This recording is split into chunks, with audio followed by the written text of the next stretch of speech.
Greetings from the Philippines.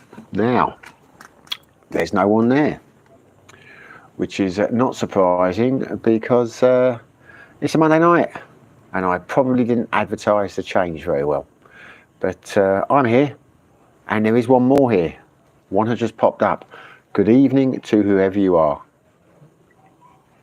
Sorry about changing the night tonight, but it was beyond my control. Doing a music quiz tomorrow. Hi Neil, how you doing, mate? Hi election pie. Yeah, you know the score. Because it is an election, I'm on coffee tonight, which is probably not a bad thing, but been no booze for the last couple of days. You must be over here then, Neil, if you know it's election day. Where are you living, mate? Hi Glenn, how you doing, brother? I'm just going to, please excuse me for 1 second, chaps. I'm setting up my telephone so I can, or the other one, so I can read the old closing the logo. Hi from Australia, closing the loop. Hi from Australia. Hi, closing the loop. How you doing, brother? Because then I can, if I can't see the text on there, I should hopefully be able to see it on here. So just bear with me 1 second, please, chaps. My channel, View Asia.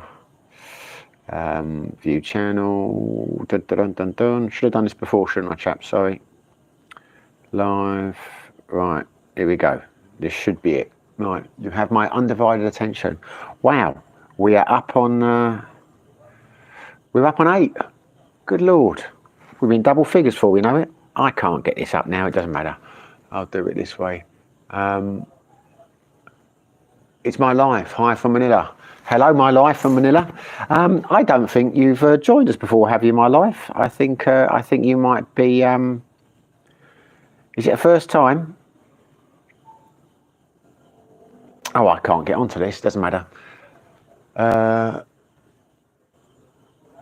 Closing the loop. Good, mate. Hope you're well. A couple of days off the sauce won't hurt. No, it won't. It won't hurt at all. Have a couple of days off the sauce at all.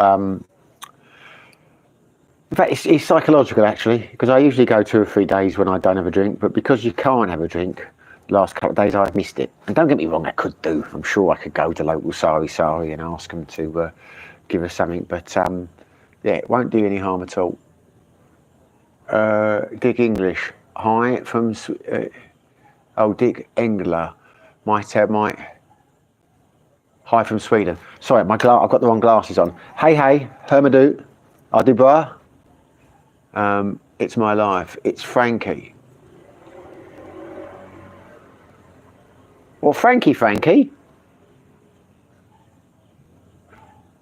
I think it is, isn't it? Hey, how you doing, brother? I tell you, I can't read on this phone. This one is too small to read the text. Hey, Frankie, I tell you, it's funny. I was thinking about you today. Let's be honest. I think about you every day. But Soren obviously said you were back very soon. And I thought, I've not heard from him. He's supposed to be back in Dumaguete in May. So when are you back, Frank? Not been the same without you, mate. Glenn, so how long is the election dry spell? I think it ends today, mate. There was no alcohol yesterday and there was no alcohol today. I think it goes back to normal on Monday, tomorrow, Tuesday. That is why I'm doing a quiz tomorrow night, because they cancelled the Monday night quiz. And there's a big gap by having another one on Thursday, so that's why we're doing one tomorrow. All fun and games in the Philippines when it's election day. Ellen was showing me on her phone later on some of the trouble in Mindanao. People fighting with the police and the police firing, the army firing their guns up into the air. Apparently, that's why there's no alcohol on election days. In Thailand, they don't have alcohol on election days to encourage people to vote. But here, apparently, it's because everyone starts fighting and shooting each other when the results come in. So there you go. Neil Michaels, I assume the booze ban is so people don't get too pissed to remember who they've been bribed to vote for. Yeah, something along those lines. As I say, it's supposedly it's because yeah. So all the bars and that are closed. But as people have told me at pub owners, even if there was no alcohol, even if they could sell alcohol, the bars are still closed because half the staff have all gone home to vote anyway because they get paid more to vote than they would, you know, working in a bar for a week. So you couldn't get any staff.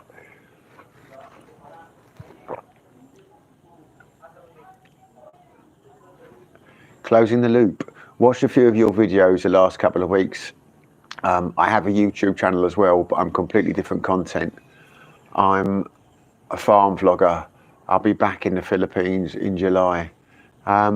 Yeah, well, I'm not a farm vlogger, but I will check your channel out, Closing the Loop. So you've been watching some of my videos the last few weeks. God, I wouldn't wish that on anyone. No, I appreciate you watching them. Thank you very much. I will check out. You do farming in farming channel in the Philippines, is it? My parents are farmers, would you believe?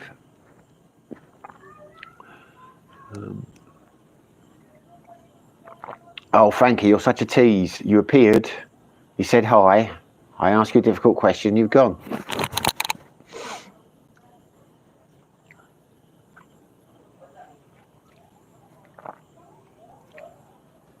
Well, I will hold on. We have dead air. No one else has asked me anything. Just looking if I've caught the sun today. We've been at a water park all day today, doing family things, going down the slides and splashing about and all that. It's actually a very, very good day. If you were in Dumaguete, get yourself to what's it called, Port Royal Aqua Park. Never been before, but it's damn good, damn fine day. But it was a bit cloudy, so I didn't bother with the old sunscreen or anything. But looking at myself now, I think I might have caught a bit. I might be sore tomorrow. It's my life. I'm coming. Need to make some dollars first. Oh, you haven't gone, Frankie?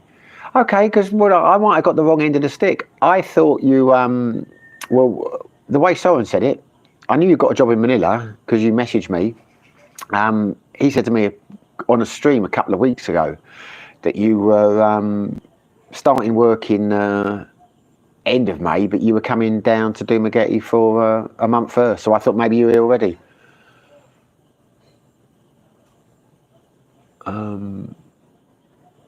I wouldn't worry about making money before you come in, mate. You'll be able to win it on the darts. Go around, do a bit of sharking. You could do a bit of DJing, win it on the pool, win it on the darts, mate. Manage your talents. You'll be fine. Glenn, does everyone get hit by ad breaks, or is it just me? Have you got ad breaks? I didn't think there were ad breaks on the live streams. I'll have to look into that. I didn't think you got ads on live streams. I've not really watched live streams. That must be annoying then. I'll look into that, Glenn. How bizarre. How can you have adverts on live streams? See, I've not bothered monetising the last few streams because, you know, because of the music and that and sideways and things. I don't know if I've even monetised this one. You don't make any money out of the monetisation on the streams. Nobody watches them. I'll have to do it without them, but I don't think I can change it now. But no one's ever mentioned that before. Closing the loop. I do farming in Australia, but I've travelled around the Philippines a bit in February and vlogged. I meet up with local YouTubers and made some content. Well, there you go. Well, if you are in a Dumaguete way and you want to meet up with little old me, I'll be happy to meet you, mate. I'm always, collaboration is my middle name.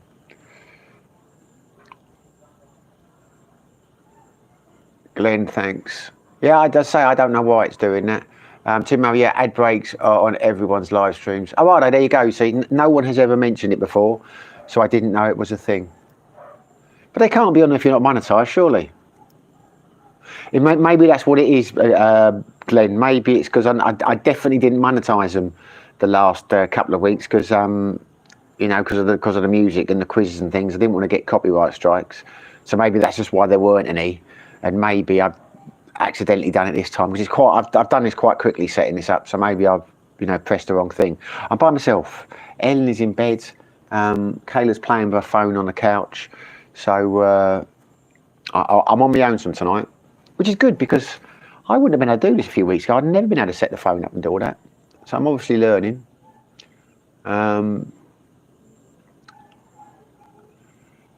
Closing the loop. I should have made more content, but I got the source too much. Well, that can happen over here, mate. It's Yeah, that can definitely happen over here. I feel your pain. Adam Fenton, aye, Shepherd's Pie, greetings from Cambodia. How are you, Adam? Are you still having fun on Pub Street, or is it wearing thin yet? I don't suppose it would. If you don't go out every night on Pub Street, I'm sure it wouldn't. Have you made lots of friends there yet? Thing about when I was in my Siem Reap days, very young demographic there in terms of the backpackers are young, and a lot of the locals are young. You've got some older expats, haven't you? But I mean, you've also got a lot of the young bohemian expats living over there who are making their jewellery and doing their arty things and volunteering and that, which I found quite interesting. But I say to a younger guy like you, that is probably a good thing, because you can do young things. Here, as you all know yourself, you don't get many younger people. So yeah, so have you made lots of young friends over there?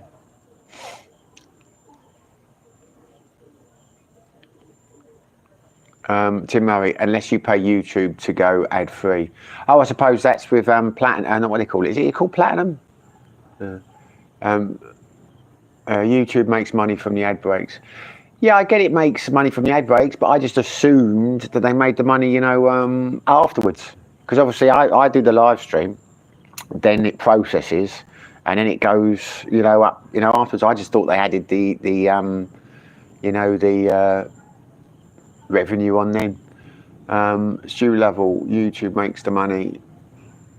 Yeah, YouTube makes money. YouTube takes everything, doesn't it? I do wonder the legality of YouTube. I think it's going to be like an Uber case. One day, some country's going to take them to court, and because I don't understand how it's legal that you can, upload videos and then you get paid X amount, but you never know what X amount is. On one video, one month you'll get X amount for a video with 1,000 views and blah blah blah, and the next month you'll get half that for the same amount of views, same viewing hours. And of course, if you look into it, they will say that it's because the revenue was less. But how can you have no job legal in a Western country and say, right, you're going to produce this, but you won't find out what you get paid to it till afterwards? I'm sure it's a bit like Uber with their, in the UK, they'd have to end up paying holiday pay. You know what I mean? It just doesn't make any sense. And now you've got me on that. I will tell you in a minute when I finish answering questions about the music on YouTube, because this really has pissed me off.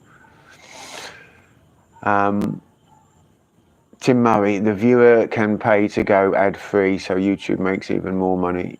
Yeah, that's true. Are you in the Isle of Wight now, Tim, or have you gone back to... are you back over here? Adam Fonte, my sobriety streak starts today. I won't make it to 2026 if I keep drinking like I did for the past 2 weeks. Well, well, you're not going to stop drinking until 2026, are you? Or you're just going to have a couple of weeks? But it is cheap to get a drink in Siem Reap, that old Anchor beer. 50 pesos a pint, wasn't it? Not 50 pesos, half a dollar when in some of the places when I was over there.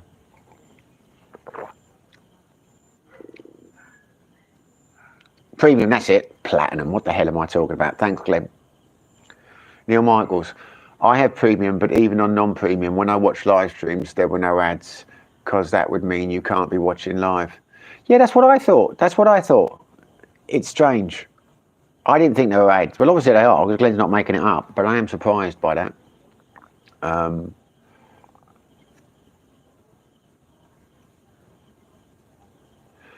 Yeah, no, I'm not talking about holiday pay for YouTubers. What I'm saying is, I don't know what nationality you are, but we had it in the UK that, as far as Uber were concerned, they were they weren't the employers of the taxi drivers, and all this kind of stuff. But the government said, no, you are. You are employing them, you are paying them, etc. And if you are employing them to provide a service, then you've got to give them the same as a taxi driver would in the UK. So Uber drivers in the UK and that, they do get holiday pay and sick pay and that now. There's a big court case, but they won. So I'm not saying that is what would happen with YouTube. What I'm saying is, surely there must be something where you must agree a rate in advance for a contract, because it's like, selling someone your stock, shipping it over, but then them at the other end saying, right, we're going to give you this for it. And that's it. That's all we're giving you. There's no debate, there's no argument, because I don't agree with you before what the parameters are with YouTube. It's potluck. 1 week you'll make a video which has, I say, exactly the same amount of views, and it will get double the one the week before. The next week, exactly the same amount of views, exactly the same viewing hours, you'll get a third. So it is impossible. Now, the argument will be that they didn't make as much revenue from the adverts. But the point is, they don't prove that to you. They don't know that. You know, they are the ones who decided. So I don't really care. I don't make it for the money. You know, it is the way it is. But as someone who's run companies and has employed people, you know, you just sit there and think, well, how have they got away with that? I could never have done that.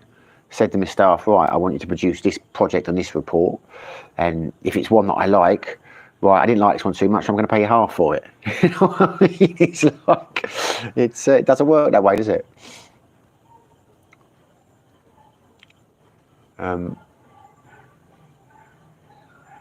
Just had a write your will and break. Okay. Ad break. I said and break, ad break. There you go. Write your will. There you go. I'm on a white back in Antipodi for 5 months in October. Well, I bet you're looking forward to that, mate. What's that noise? There you go. Adam Fante. I haven't made too many connections yet. Younger crowd are just passing by, but it was the same story in PH. Digital nomads in my age bracket are mostly in Thailand and Vietnam. Yeah, it's not the digital nomads. It's where I used to live. There were just a lot of people over there. What the hell is that noise? So this is typical Philippines. Someone just sat over there, music, radio blaring out as loud as it possibly can be, for no apparent reason. It's just the radio. But yeah, there were a lot of younger people over there who'd gone over there.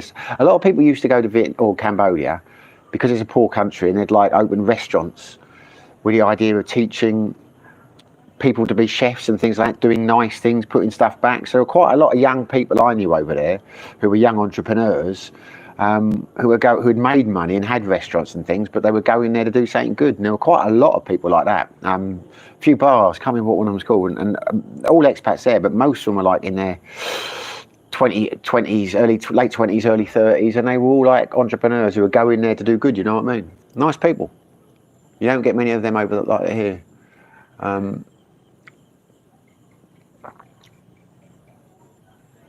Adam, I'll make friends with anyone though. I don't care about age as long as they are a decent person. But I've made my share of undesirables here in Southeast Asia. Yeah, we all have mate. Yeah, no, I'm not saying younger people are better. I'm just saying the younger chap like yourself. You know, there's quite a vibrant party scene in Siem Reap. What it was when I was there. I mean, we're going back a long time now. You know, I have to pinch myself sometimes and think it is. Oh God, 40, you know, it's 7 years since I lived up in the mountains in Petroban. Because I went to Buriram after that, and it was when I was living up in the mountains in Petroban when I was doing my visa runs in Cambodia, and I was living in Cambodia before 2014, so it will have changed a hell of a lot. Right, Frankie, you have just messaged me. I can't read both at the same time, Frank, but I will have a look at those after. Okay. Right. Where did we go? Tim Murray. I'm getting ad breaks during the live, but I don't have premium YouTube. Bindabar, indeed, you're selling a service. I assume you have some form of terms and conditions. Yeah, but it's just, you know, that they'll pay you a percentage of the ad revenue. But I don't know what the ad revenue is. But anyway, now you're asking me that, I'll get my gripe off. This is what really, really annoyed me. I did a video a few weeks ago when we went to Mobile. And I had used music in previous videos, which I had got from the phone app I used to edit, which was music. It was part of the music in the phone app that you could upload onto the video. And it was, you would assume it's copyright free and there's no issues there. So I thought, this is great. You can add backing music, you know, I could have the sped up, right, you know, eating and things and put a little bit of music on there. But then when I uploaded them, YouTube said they were fine. But then suddenly got copyright strikes saying that you can't, you know, monetize this video. The money's going to the copyright owners. And I thought, all right, but that's bad, because it's bad that the phone says it's music that you can use on YouTube, because it was UCut was the app I was using, and it's got a library of music that you can use on your videos for YouTube and things, but they're copyrighted. And that annoyed me, because it's the principle of the thing, because if I'd known that, I wouldn't have put them in the thing. But I thought, it's small money. I don't do the channel for the money, but it kind of grated on me a while. So I thought, I'm not using them anymore. So I made a couple of videos which didn't have music in them.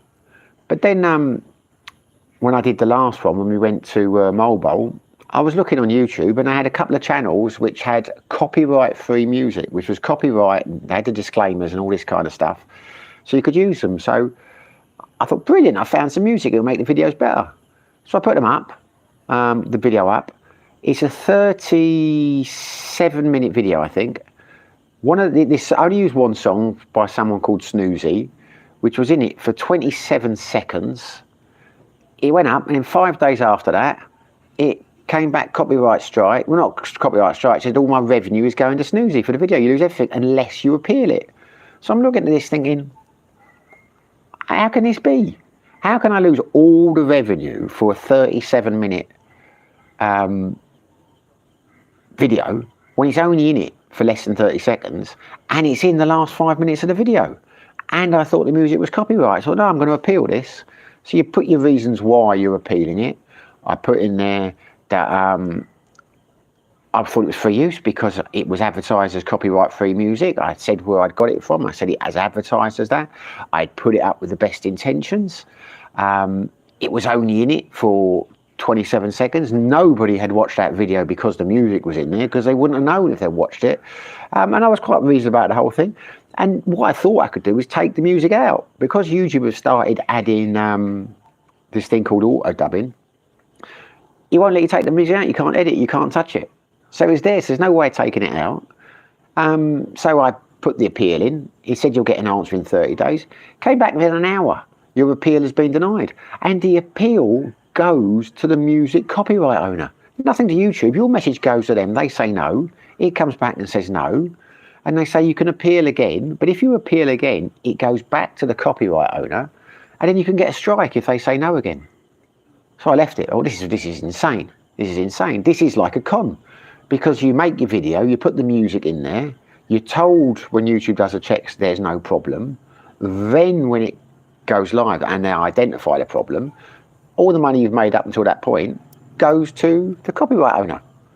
And there's no appeal to it. And you can't take it out. And it's not like sharing it anyway. And that I think that is outrageous. Tell me what you think, chaps. So I don't put music in anymore. Out of principle. Again, I'm not really worried about money. I mean, I was worried with that one because I thought I've spent a couple of hours editing this and I've only added the music to add a little bit to it. Didn't really change anything in the video.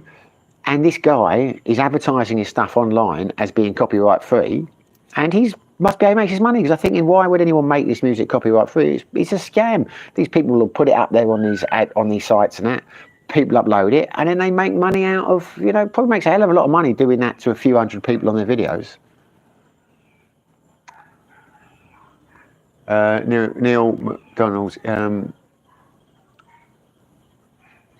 it depends where the viewers are. They make more revenue from viewers in some countries than others, so until they calculate that, they can't know what your share is. Yeah, well, no, I get that, but I understand that will be their argument. The same way that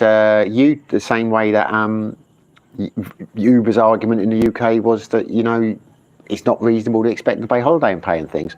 But, you know, that I don't think that would stand up in most Western courts. I think they say, no, well, you have to agree a set fee.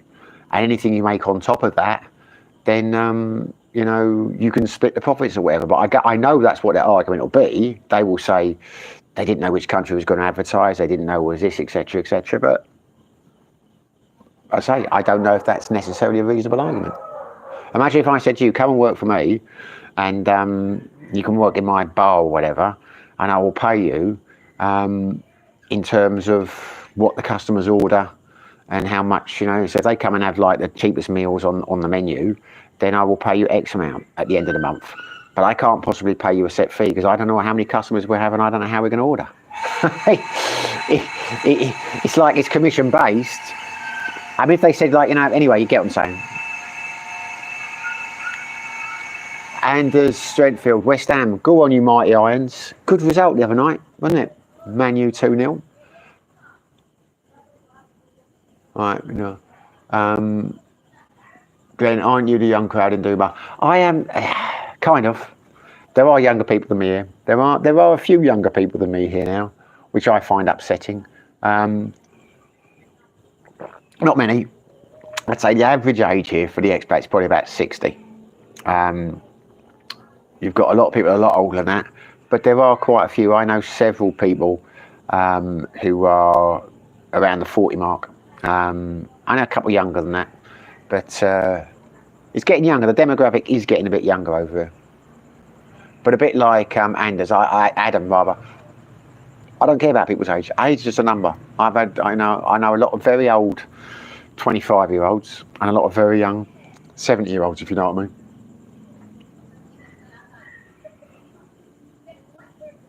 Adam Fenton, where were you in the world back when COVID happened? I was in the UK. I got stuck in the UK. Biggest mistake I ever made. When it hit, I thought it was going to be awful.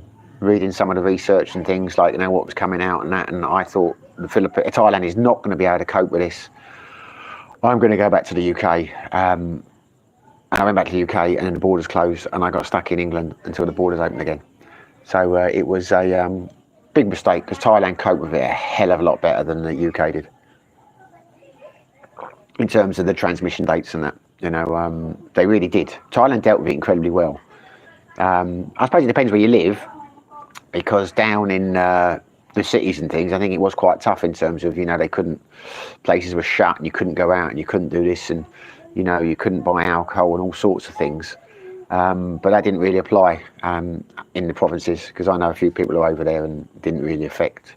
It's like they have certain days like Buddha days and that in Thailand where you can't buy alcohol and things. And when you had the martial law, a lot of places were closed and had curfews and that. In the provinces up the mountains, none of that happened. Don't serve alcohol any day. Martial law, you wouldn't know there was martial law unless you saw it on the radio or the news. It's just different. Don't see army where we lived. Never. You didn't. Police didn't see them.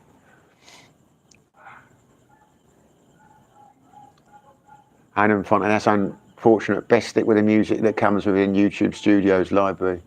Yeah, but the trouble with that is it's a real basket to edit with.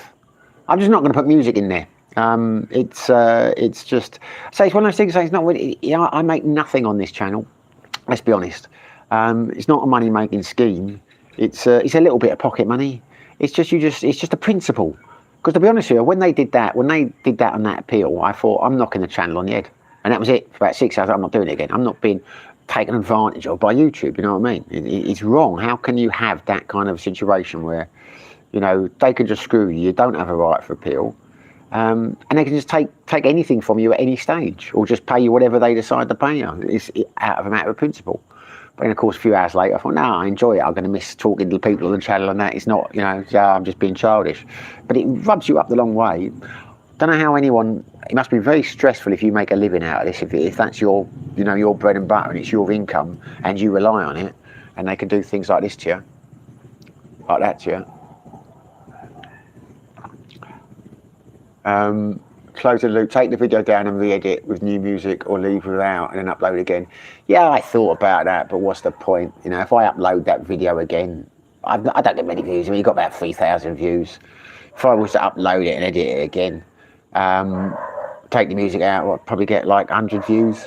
People would say, why have you uploaded the video again? It doesn't matter at the end of the day. It's lessons learned, It's but it's just principle. As I say, it's the principle of the thing. Glenn, indeed, the copyright issue stinks. Someone must be checking and snitching. Well, I don't know how they do it. Yeah, but no, yeah, because that's what annoyed me. Because this guy, he's all over YouTube, and he was on the other one, and he advertised his music, or this studio, as music as being copyright free. Use it on your videos, and you use it, and he makes a strike against you, and your only course of action is to appeal to him and explain to him why you think it's unreasonable. And he just ignores it. He says, no, upholds the strike. It's a scam. He's conning you into using his music. I would never have used his music. And only some are like that. It's like, I did a music video the other day. No one watched it. It was when my vlog was, when we went down to the Native for a restaurant for their party, Jonah's anniversary party the other week. And there was music being played on the band there, and I thought, I can't leave this music in. I thought, well, I can. I don't do it for money. Sorry, I won't get revenue for it. It adds to it if you've got the music in there. So I just left it in, not expecting to make a penny. Because when I'd done a video down there before, there had been 2 clips in it where there'd been a live band playing. A live band, you know, and YouTube hit me for it and said, copyrights, you can't have this, it's copyright music. But they told me that before I changed it. This time, the band was no problem. So it's some studios enforce it, which I found ridiculous, because how a studio can enforce copyright on a live band is beyond me, because, I mean, yeah, because anyway, but there you go. But you never know whether it's going to be acceptable or not. But so they sang about 5, 6 songs in that last video and it was all fine.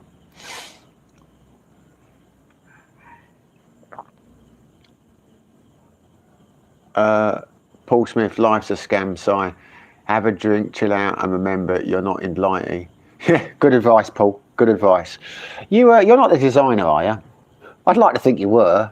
I mean, you're welcome anyway, but it would be nice to think that Paul Smith is watching my videos. You know, I do chill out. You know, it is what it is. You know, it's, yeah. If I hadn't chilled out, I wouldn't be live streaming now, and I wouldn't be, I would still be making videos. But you're right, life's too short. Glenn, some bar staff in Germany work on commission-related pay. Yeah, well, used to be some people, you know, worked on commission-based pay in the UK, didn't they? I mean, some contracts you still can do, but the point I think with commission-related pay is, isn't it? I mean, it would be along the lines of, we'll get off this subject in a second, but you know, they would say to you, if you can achieve X amount, you know, like sell so much of this product, we're going to give you 10% of it. With YouTube, they're selling you, we're not going to tell you what product you're selling because you can't possibly know where the adverts are. So it's like, if they said to you, fair enough, like if you achieve X amount, we'll give you this, that would make sense to me. That's what it'd be in a commission related scenario, wouldn't it? But here it's like, you know, if you sell X amount of a product you don't know what it is, we will give you a percentage which you don't know of that. Anyway, you get what I'm saying. Anyway, I'm going to stop talking about it now because it makes it sound like I'm a mean, moany old bugger. But I do appreciate the chat, fellas. I've got it off my chest, which is nice. Closing the loop, yes, fair enough. I don't know who's fair enough. Am I fair enough, or did someone else say? Hey, Trevor, how you doing, mate? Hello from Tokyo. Hello, Trevor from Dumagetti. Nice of you to join us tonight. And in front, if a live band gets a copyright strike, it should be a compliment. I guess the inverse would be true. Yes, well, that's probably there. Yeah, I think it's just that certain studios or certain, yeah, they enforce it and some don't. Because I imagine, as you're saying, it's so good that the old algorithm, the AI has picked up on it being that song. Maybe some songs are so bad that the algorithm doesn't pick up on it. I don't know. Never thought of it that way before.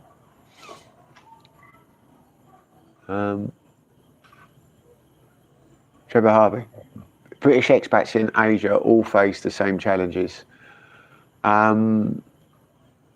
I suppose they do. I suppose they do. It's. I like the way you said that. One of my favourite expressions is, "There are no problems, just challenges." It's not really true though, but I like to say it. But there are times when there are problems, and I view them as problems. But yeah, yeah, I don't disagree. It's how you deal with them. Well, not everyone faces the same challenges. I mean, some people have got a lot more money than other people. Some people are a lot more. You would not face as many challenges if you. Yeah, but I get what you're saying. Jerry Stanley, Chilling Zaboo, going to visit home for 1 month. NCUS. NCUS. Now, I know you're going back, Jerry, because you mentioned that in the chats on the last video. But what does NCUS mean? Trying to think what that means. I'm going to look stupid in a second when I haven't worked out what that means. Rob, hi from Western Australia. Hi, Bob, how you doing? Thank you for joining the live stream. Whenever anyone says Western Australia, which is not too often, I always think of Gallipoli, one of my favourite films. At the end, when they go over and the old major says, who's your captain? He says, right, we're going over, men. I want you to remember who you are. The 10th Light Horse, men from Western Australia. So there you go. You've reminded me of Gallipoli. Jerry Stanley, 30 years ago, US bars had to pay a small cut for live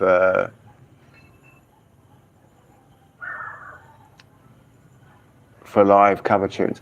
Yeah, that's what I wondered about it, because I know if you play something on the radio, I mean, it's what annoys me now about, again, we're going to go back to this music in the videos. If you've got a radio station, you have to pay a percentage of, well, you just put a set amount. I remember when I was at school, we videoed this, we went for a visit, you know, to a Radio Essex, and they were saying then for every song that they played, they had to pay a royalty of like, I think it was £2 or £3 or whatever. So they had someone in this office who was just recording all the, you know, the songs they played that week. And that's why when you listen to radio stations, if you hear one song, like during the week, you tend to hear the same song over the week a few times. It's because it's on the royalty list, and they calculate, pick a certain number of songs for the week playlist, and they play each song, and that's how they calculate the royalties, etc, etc, etc. So I get that, and I thought, why is it that live bands, you know, don't get fined that as well? Well, you can guess it would probably be because it would be impossible to enforce. But my point is, so my video, I have made a video. This guy Snoozy, whatever his bloody name is, has hoodwinked me with the money, and everything I make from that video goes to him. Why is it not a set amount? Why is it not 150? I suppose their argument would be because each time someone watches it, it starts again. But it's a joke, isn't it? You know what I mean? Because I did a video with my old mate Frank, I don't know if he's still watching. We went up there to his party in the to his place in the mountains for a party, and there was music on that, and I thought I'd put it up anyway. And whoever the music people were, the studios then, they split the revenue here. So it reached a certain amount, they got all the money, but after that, it started going back to you. So I made a few quid out of that video. This one, this guy Snoozy, everything that video makes just goes to him, you know, forever. I would take it down out of principle, but my videos, after the first couple of weeks, they peak. And then after that, they never really make anything, you know, might make £1, £2 a year. I put a lot of effort into making that video. I don't want to take it down, I'll leave it up. He can have it. I hope he chokes on it. There we go. At least I'm not bitter, eh? Been to North Carolina. All right, North Carolina, NC. Yeah, but that's, yeah, but there must be more than one NC in America. But there you go. Well done. I'm not knocking you for that, Glenn. I'm well done for knowing that, but I'm just saying it must be, yeah, anyway, there we go. I suppose North Carolina's a state in it, so NC, like NYC, New York City. Yeah, I see what you mean, yeah, okay. I should have got that. Adam Forday, has the rain season started yet for you guys in the Philippines? It just started here in Siem Reap a couple of days ago. I tell you what, these seasons over here, I don't know what they are. And nor does Ella, which is quite worrying because she's lived here all her life. And I will say to her, when is this season and that starting? And she'll say, oh, it's not yet. And then someone else will say it will. Then you Google it, and I don't know what's happened here. We've had less rain. It rained very heavily about 3 days ago for about 12, 13 hours, which is the first time it has ever done that here. Usually it rains quite heavily for like an hour and it stops, and it might rain again heavily for half an hour later. But this was continuous. But since then we haven't really had any rain. And before that it was like 2 weeks before we had rain. But I'm sure someone said about 5, 6 weeks ago it was the start of the rainy season. Well, I don't know. But then Ellen said the other day it's nearly gone, the rainy season, so I don't know. In answer to your question, have we had a lot of heavy rain? No, not really. It's been heaviest rain we had was about 3 months ago. We had about a month where it rained quite heavily 2 or 3 times a week. And that's in all the time I've been here, that's the heaviest it's been. It's not like, you know, some place, like when we lived up in the mountains in Petrobon, keep talking up the mountains, never really had seasons there. Where in Pattaya, rainy season, it could rain and it could flood. And it got very hot in the summer there. You knew the seasons in Pattaya. You kind of knew the seasons in Buriram. But up in Petrobon, got a little bit colder in winter, but the rainy seasons and that you didn't notice them. It was different. North Carolina. Have you had any brownouts, Adam, over there? Because there used to be, the utilities weren't the best when I was there, but a lot of people say they've improved immensely, the internet and the electricity and that. How have you found it? Because you've been there a few weeks now. North Carolina, United States, no problem, mate. There you go. Well, there you go. Glenn beat you to it. He was right. It was New York. He's a very learned man, is our Glenn. Trevor, do you plan to visit England in the future? Yes, I am planning to go back for a few months, but I don't know when. I have warned Ellen of this. My plan is to come back here. That's one of the reasons why I'm being reticent when it comes to moving and things, because Ellen still can't drive the bike, and I can't leave her here in this house, because I plan to keep a house open wherever we go or rent somewhere, and I'll keep paying the rent. She can stay there while I'm away. But I want to go back for a few months. I've got some things I want to sort out, and I won't talk about them, it's a bit rude, but a couple of members of my family, their health is not well, is not good, and to be sure, I don't know how long they've got, and it's the kind of thing I would feel very guilty if I didn't spend time with them, you know what I mean, before the end came. But I've been telling Ellen this for a while now, and I keep meaning to do it, but then I keep putting it off, so I don't know. But the point is, yeah, I will go back at some stage. It will not probably be this year, it will probably be next year, depending on how people's health changes, etc.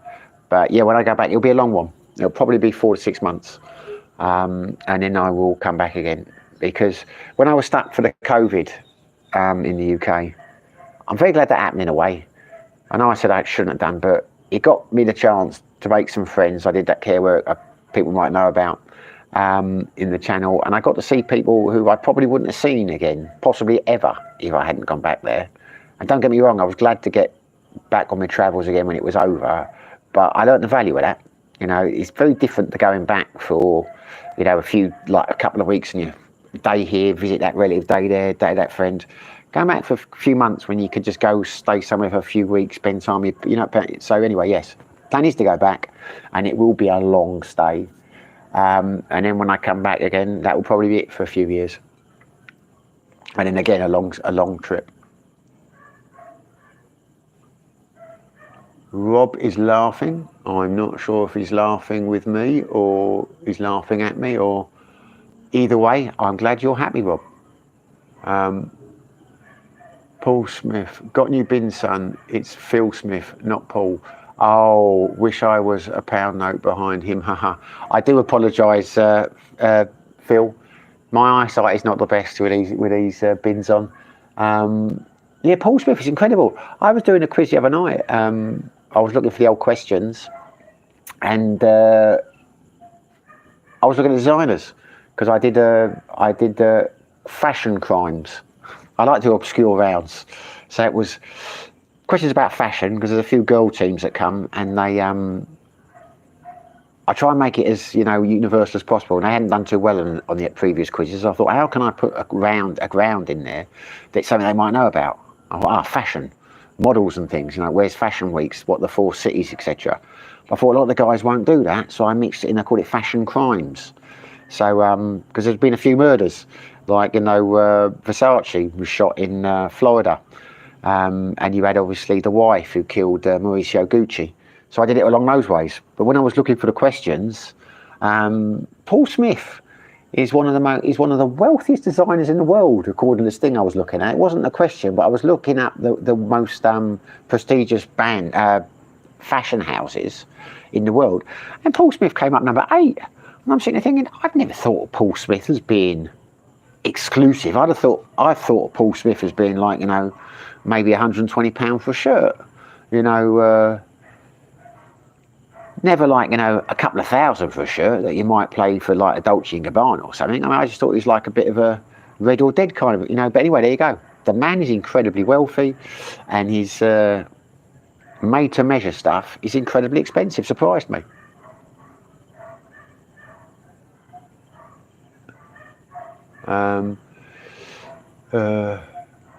I do like that. He says it's got new bins. When I was doing security work once, many years ago, it's like I was just saying about the old guys from Western Australia. Always reminds me of that when someone says bins. We did the security for Nebworth, which was an Oasis concert. I got the contract to do the backstage security for Oasis. It was a messy one. It was the one where Liam got on the what do they call it? The old oh God, what do you call them? Golf buggy, and drove into the crowds. We were part of that, trying to stop that happening. And when it was all kicking off, this guy who was security for one of the bands. He had a run-in with couple of our guys, and I went over to like intercede, and he said to me, he says, "You take one step further, I'll stove your fucking bins in." I didn't wear glasses. They were so that always stuck in my mind when everyone says bins. There we go.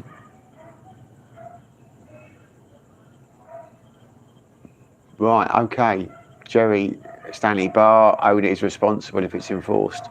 Yeah, but how would it be enforced? How would it be enforced? We talk about the fines here now, I suppose. But anyway, it definitely doesn't happen over here in the Philippines. I suppose you'd have to have someone from a record company just walking along, you know, checking everyone.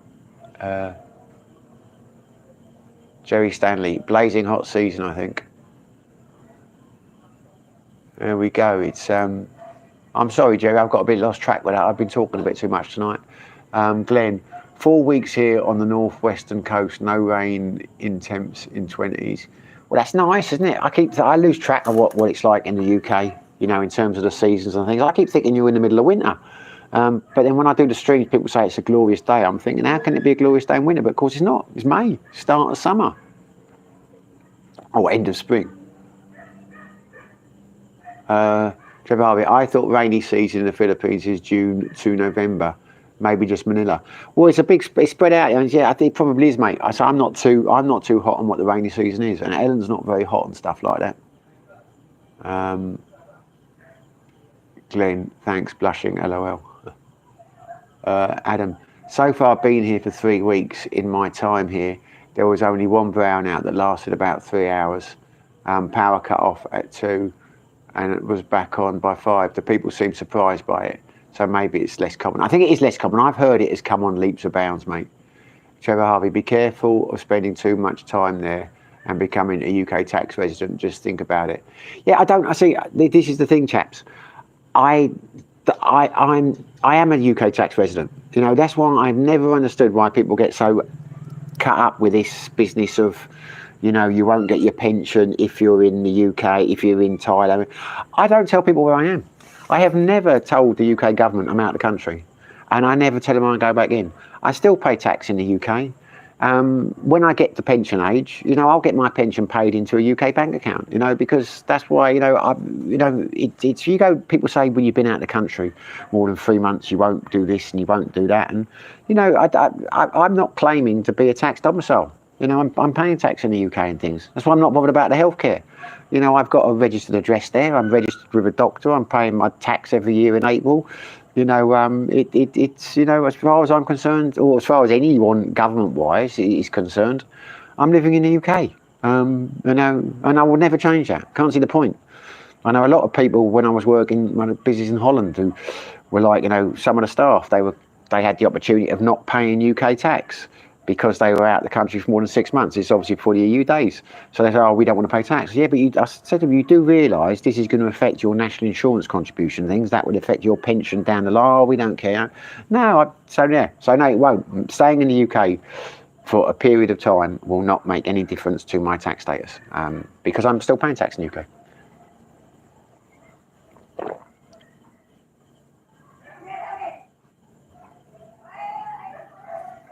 Glenn, lovely weather. There we go. I'm happy for you, my friend. I feel like I'm being more professional with this live stream tonight because I'm not drinking. I'm on the coffee, but I am conscious of the time. I'm looking at it now. You know, when I'm having the beers, like the time just flies by. Probably won't be too long on one tonight, chaps, because I've got to finish the quiz. I didn't want to do this quiz on Tuesday. Didn't want to do it. I like doing the music quiz. It is my favourite quiz. I'd say I'd stream it, but no one seemed interested in the last one I did. I could just stream it and do it, you know, just not monetize it. But it didn't go down well, the last one. I might still stream it anyway, just in case anyone wants to. But yeah, I'm just saying, it's a lot of work. You know, when I stopped doing, that's why I stopped doing the quiz at the Kingswick. It stops you making videos. It means you've got to, like, you know, it takes a couple of days to get the questions for a good quiz. You know, so I was not expecting to do this one on Tuesday. It's just it was closed, and a few of the people had requested it, and I was just about to make an announcement, and Ewan came over and said, look, you know, can you please do a quiz on Tuesday? People are asking for it. And I just said yes without thinking. So now it's like I'll have to cut the live stream shorter than usual to go and spend a few hours doing. Anyway, that's my problem.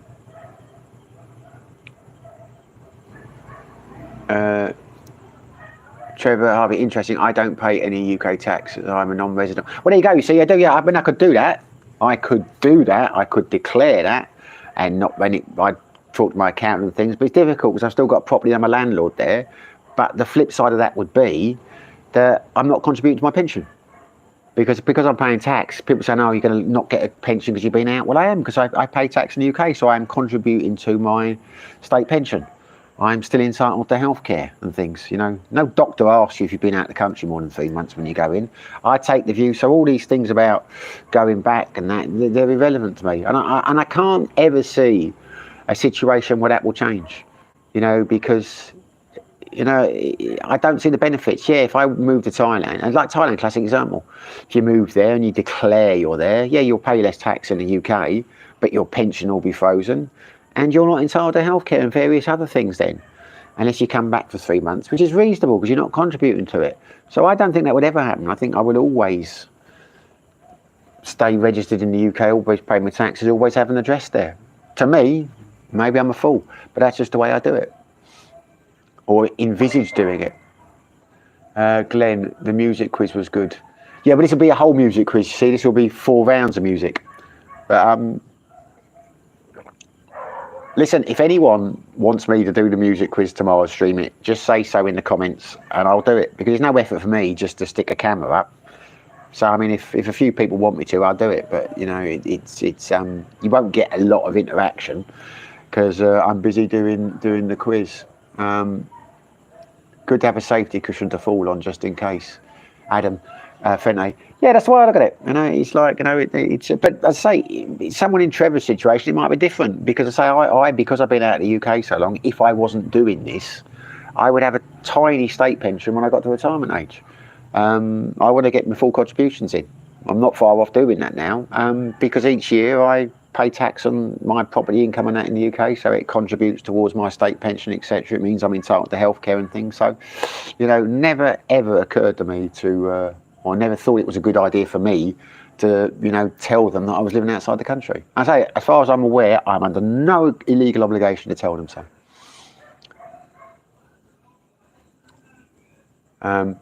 You can pay overseas pension about GPP 175 versus 800 or so.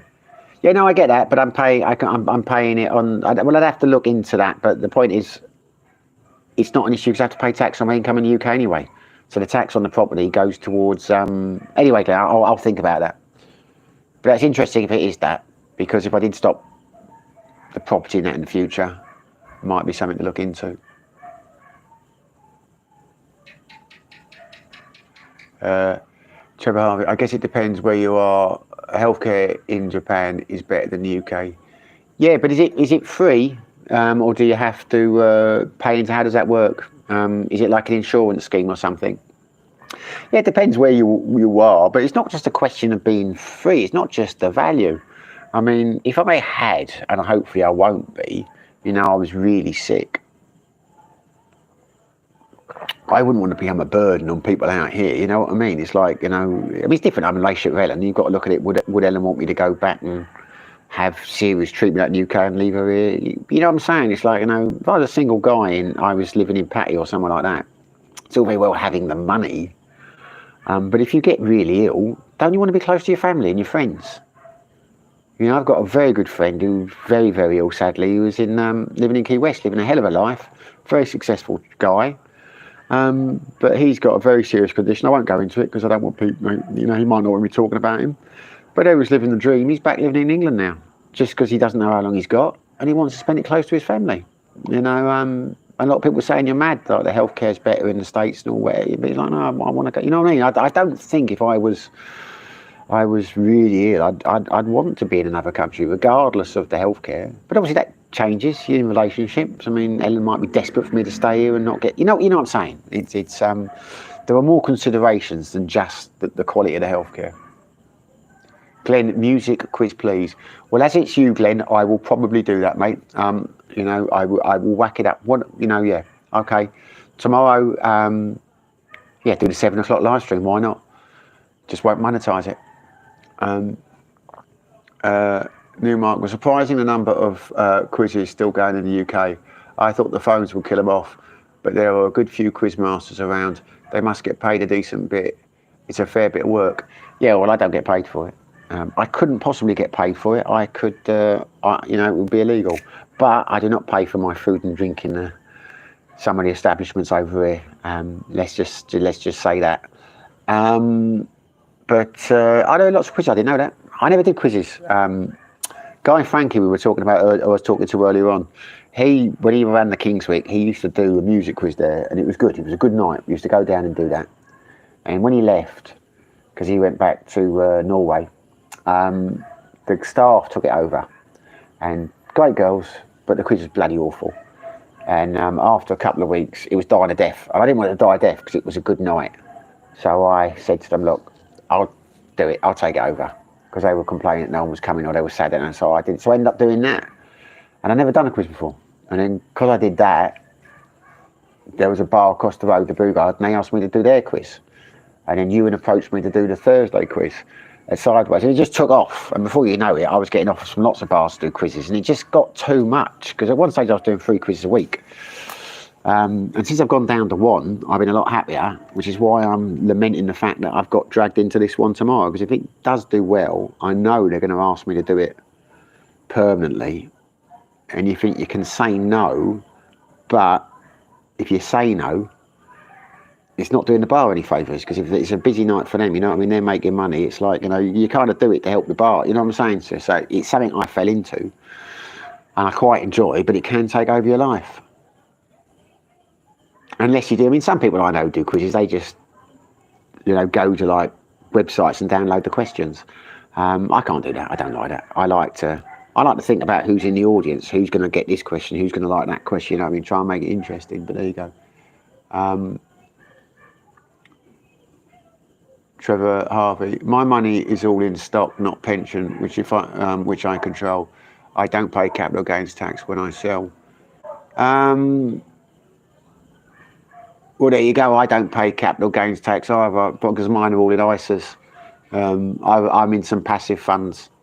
Well, mainly with Vanguard. That's the majority of my stuff. So no, I don't have to pay tax on that because I don't go over the you know, the maximum amount each year.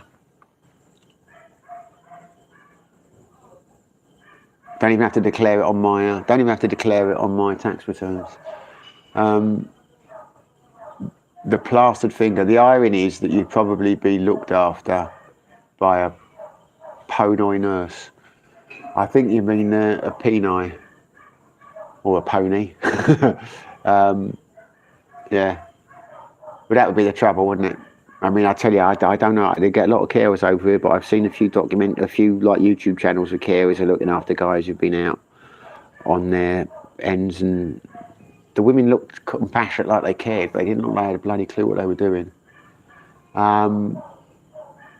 Neil Michaels, you must be a very reliable agency to manage those properties for you while you're so far away. I've heard horror tales from landlords aboard. No, don't have a property agency. Never used a property agent. I don't need to. I am a good landlord in the sense that I've only put the rent up once in the last 14 years. I've got some families in my houses who have been there for a hell of a long time. One has been in there 15 years now. Is it 15 years? 24. Yeah, approaching that. They've been there a long time. I don't put the rent up. You know, if there's any, I've got insurance for like the boilers and stuff like that. So any problems with the boiler, British Gas just come out and fix it. We just kind of have an agreement where if little things go wrong, they fix them. I think because they never question me on it. They're probably worried if they contact me, I'll put the rent up. But I will email them about 6 times a year. And I will say every few months and say, like, you know, any problems with the house or whatever, you know, anything needs doing. And the answer is always no. They will say they're very happy here. A couple of times I've had them ask if they can buy the property, and I've always said I don't want to sell, but at some stage, if you're still there, I would give you first refusal and I'd give you a good deal. But no, I've been very lucky, very lucky. Everything's luck in life. But no, I've never used an agency. I don't know what they do. I mean, I did contemplate using agencies. I looked into some, and it just seemed to me all they would do is do what I would do. You know, I mean, they would just like, you know, they would just phone up the plumber or phone up the builder or phone up this or whatever, or use people that they know, which they would charge more for, and they're just charging you X amount, basically for doing nothing. I mean, what can I do? The people could call me and I could message a plumber or someone I know in the city. But I know a few builders where my places are, but touch wood, it's never happened. And as I say, I've got, you know, the electricity, all electrical appliances are insured with home care. The boilers are insured with, you know, with British Gas and that. So they've got the numbers. They message me, I'll call someone out. And or they can call them direct themselves. You know, it's landlord insurance. Lots of agencies do it for different things, but no agency. Trevor Harvey, your insurance system here, but yes, insurance, but hospital's much better. I have family in Japan, so different. Yeah, if you've got family there, it's different. Yeah, obviously. I mean, it depends where your ties are. I mean, if we're talking about Thailand, that would have been a good pun. Depends where your ties are. But yeah, that make a big difference. You know, I mean, I've got a couple of English mate over here. He's been here a long time. Talks about his kids and things in the UK. When he's had some quite poor health recently, and I was saying, well, I wonder if he'll go back to the UK, be with his family. And at the quiz the other night, his daughter's there, because he's been married to a Filipino woman for, I don't know, 30, 40 years now, and met one of his daughters. She's mixed race, and she's at university in Solomon. Never occurred to me that, because his older kids are Filipinos, but they're working in the UK because they've got UK citizenship through him, so they're working over there. I assume they were living there. So I'm thinking, well, of course, well, maybe he won't go back because obviously his wife's here in the Philippines. A couple of his children are here in the Philippines. You know what I mean? So it makes a huge difference. You know, where is your home? Presumably your home is where your heart of your family is. And Infante, for most dinners, are you guys eating out or cooking inside? Most dinners, we tend to be eating inside more now since Kayla's been with us, just because it's difficult with just a scooter to go out and about around town. I don't like driving with two on a scooter. I'm a law-abiding citizen. But we've been out a few times this week. I mean, what are we on now? We went out dinner last night. We went to the North Point. We were going to go to a place called where did we go last night? The Moon Cafe. It was Mother's Day yesterday, so we took Ellen out for dinner. So we went out for dinner last night, and today we spent the day at the water park. So we ate out today. We brought a picnic with us, and then tomorrow night is the music quiz. So we'll eat out tomorrow night. I'll have dinner at Sideways. Wednesday, I'm not sure what I'm doing yet. I might play bowls. If I play bowls, I'll be eating out then. Thursday night, Sideways quiz, the dinner at Sideways. Friday or Saturday will be date night, but we've got Kayla, so we'll go out somewhere, probably go to the Moon Cafe. So yeah, I say we're eating out less. We're probably eating in 3 nights a week now while Kayla's with us, whereas before, probably once or twice a week. So we eat out a lot. Jerry Stanley, hard choices if you become disabled, but living nurse would be more affordable here. Yeah, if you've got a good one, yeah. No, well, incredibly more affordable here. It's I mean, you're talking a good private carer in the UK. You're talking £1,500 a week and up. You know, you can get cheaper ones, but I mean, if you're paying yourself privately through an agency, you'd be paying around the 50, depending on your condition. But as some people know, when I got stuck there with COVID, I ended up doing some private care work for a friend's family, and I very close relationship with him. I was getting £1,500 a week, and I was working as a living carer. So yeah, I mean, here in the Philippines, you'd get a living carer for, I don't know, £200 a month easily. What's that? That's about 15,000 pesos. Yeah, easily.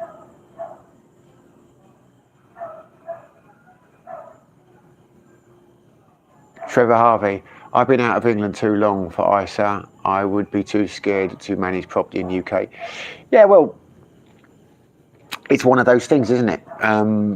It's not that I'm too, I wouldn't, would I advocate to someone who was living outside the country to invest in property and become a landlord overseas? Like I had property, no, but I didn't plan it that way.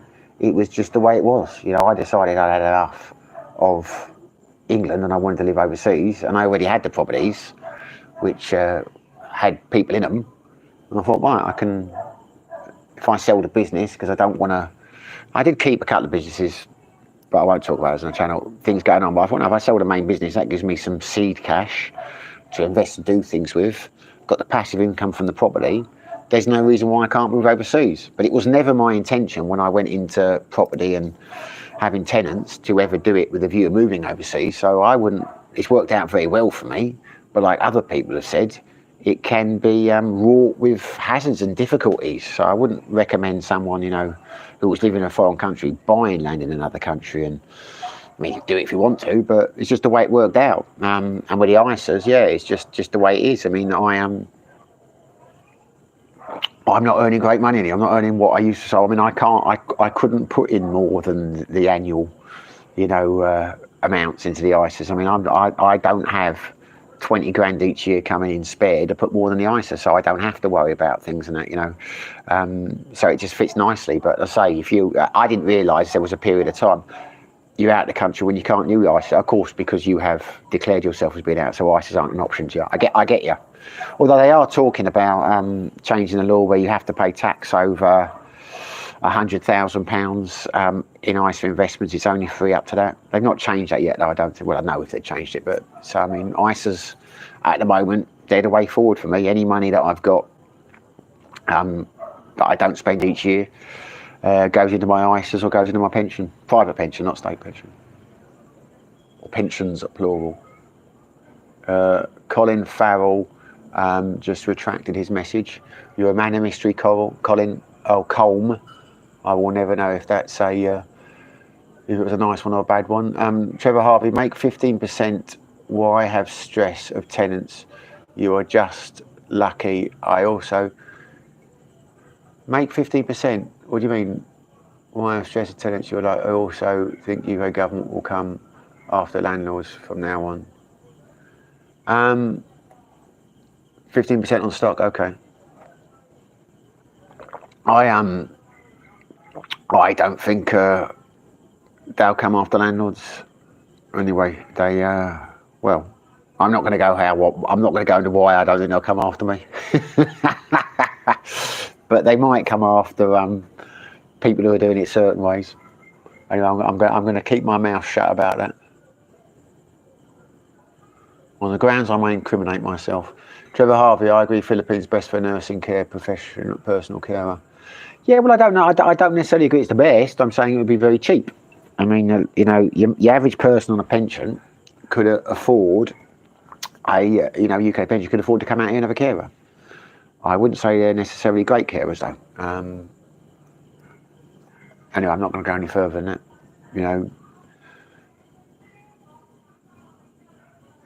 that. Adam Fente, been more than a year since I left America. I'm more at peace, happier, and my wealth has grown. Being a young person sucks back home. Yeah, but does it? I mean, it probably does, but surely it depends on the young person and where you are in America. I mean, I know a lot of people will say the UK sucks, but people have always said that, I don't know. The point is, Adam, if you're happier in Southeast Asia, then it is fantastic for you, mate. Very, very happy for you, mate. You've found your thing. I have nothing against the UK at all. I just have done my time there in a sense. I enjoy living in other countries. I like the sense of adventure. But, when I got stuck there during COVID, I didn't lament the fact I was there. I enjoyed it. It is what it is. But, yeah. Anyway, there you go. The point is we're all different. Binderbar. Glenn, ISA's finish soon. What do you mean ISA's finish soon? They will change into something else. They're not going to finish. What you're saying, like I'm going to lose I'm going to lose my ISA money, or I don't know what you mean, Glenn. I know they're talking about changing ISAs, but they're talking about changing allowances, aren't they? They're not talking about, and they're talking about changing maximums for tax. I don't think they won't do away with ISAs full stop, not a chance. Yeah, Neil Michaels, they won't change the conditions on cash in existing ISAs, but looks likely they will cut cash ISAs to max 4k a year. Won't affect you though. As your government wants money in UK stocks, which is needed. Well, I tell you what, chaps, I hadn't heard that. If they were to knock it to 4k a year, that would be a bit of a blow. But I would get round it because I just put more into my pension. But I'll have to look into that. I've not been notified that. You see, because the thing is, I don't really keep abreast of these things because I am in a couple of passive investment funds. And I would have thought that AG Bell or I can't. What's the main one called now? Vanguard. They're usually quite good in that. They message you. You know, you get updates on this is coming, or you've got a problem with this and that. You know, they always remind you when the tax year is coming up, and so, you know, they give you, once you've got over a certain amount, you get a more personal service with Vanguard. So they're usually quite hot on warning me this is going to happen or that's going to happen or whatever. I'll have to log in and have a look. See, the trouble is, what's gone on with Trump and his bloody these tariffs and shit. I've stopped. I don't look. One thing I found amazing: don't look. Because if you look at it, it can really piss you off when things are going up and down. So I had a really good period up until he got in, when I was getting 33% over the last 6 months is what it worked out at. And then I thought, I just looked one day, just out of interest, and I was very happy with the performance. And then I thought, I won't look again for a few more months. But when it's good, you think, oh, I'm going to check next week. But then when I saw what was happening, the stock market's crashing, I said to LMI, I said, I'm not looking again. I'm not looking again for a year. I don't want to. But I will have to look now and check my mail. But the thing is, when they do message you, it comes up in your email anyway. So you've got a message in your box from Vanguard. So I have had nothing about this ISA change. I'll have to look into that. Trevor Harvey, trouble is, how does a young person make good money in Southeast Asia?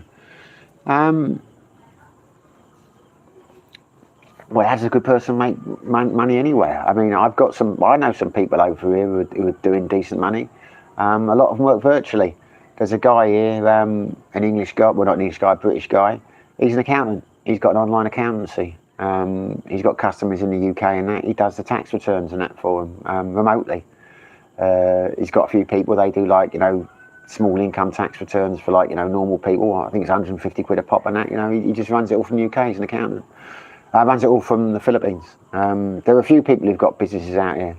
You know, there are ways to earn money. I mean, if I wanted to work again, I would get into online sales. I'd probably go back into, I used to have a business with advanced security solutions. We used to do CCTV and installations and things like that. I would go into wholesaling that. I've got contacts of installers and that I know in the UK. Probably sell the stuff online. Get it warehoused in the UK, and I'd outsource the installation to, you know, people in, you know, in the local areas. I mean, there's lots of things you can do. The advantage you've got is if you're British or if you're Irish, you can sell into the EU. If you're British, you can speak English as a first language. So you might have to keep some funny hours to make phone calls with your clients and do the old customer service. But there are lots of ways to make money if you want to. I mean, to me, if I was in the UK and I had to go back into business again, and I may start something up when I go to visit my parents, it would be online, and I wouldn't. Long are the days gone when you've got to have offices and things like that. I mean, because it's such a ball ache dealing with landlords and that, when you've got head offices and you've got satellite offices and things. They used to drive me nuts. And staff, you know, it's far better to work remotely. And if you're working remotely, you could do it anywhere. I mean, it's what I would never do. Let's never say never, is open a business where I was selling in Asia and dealing with Asian customers and that. It's just that would never do. But there's lots of ways you can. One classic example, Adam Fenton, he's earning good money, much better money than he could do, and he's working online. Not sure what he's doing. I met a couple of Americans in a bar called the Ocean Break Time, and they're online sales. They sell timeshares or property or something like that, you know. Don't know if it's a scam or whatever, but they like deal with clients in America, so they're earning great money. They'll be doing what Ellen does. I mean, Ellen does her political surveys and things. She gets good money for Filipino, not by a Westerner, but obviously if she had a Western accent, she could, and the people who manage her, they're Americans. She's managed by an American team, because it's an American company she works for. There's every possibility those Americans that manage her aren't actually in the Philippines. They could be anywhere, couldn't they? Because they're all remote workers.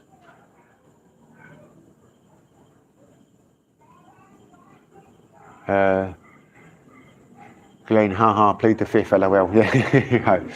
Trevor Harvey, cash ice at the 4K is just a rumour. Yeah, it's a rumour. It's a rumour. That's what I thought, because I've heard before as well, they're saying that over £100,000 in ISAs will become taxable. That is something they were looking at.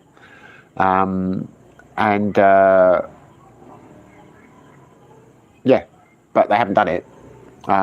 Because I don't think they can do stuff. And I'm not against paying my fair share of taxes. But the reality is state pensions are not going to be what they want to be. And they don't want people being homeless and destitute and needing to go on benefits. So any government is still going to want people to have ISAs. And they're still going to want people to accumulate ISAs. Because then when money becomes tighter, they can means test. And they will no doubt be looking to reduce the pension. If everyone's got nothing, if no one's got any investments or any savings, or they can't put in their private pensions, then they're going to have less cash and they're going to need new support from the government. So I really can't see them. What they've got to try and do is take it out. So ISAs, I mean, for someone like myself, ISAs are a good thing. And I think I'm the kind of person the government wants using them, because they want me to be self-sufficient. But I know some very wealthy people in the UK who make a lot of money for a lot of different ways. They do a bit of tax avoidance, if you get what I mean. And ISAs to them are just a throwaway. You know, they'll just fill up their unit, they'll move to something else, because they're very wealthy people. Those are the kind of people who shouldn't really be getting tax breaks on ISAs. And those are the kind, because they don't need them, they can afford them. They don't need it. I can see the government cracking down on those kind of people. I can see them cracking down on landlords with huge portfolios and things, but I can't see them doing that much cracking down on a £20,000 ISA allowance for the year, because I think it would be self-defeating. People would just, as I say, they'd put it into their pensions, or they'd be less likely to. I mean, just because you do that doesn't mean, anyway, we will see. It's all, we just don't know.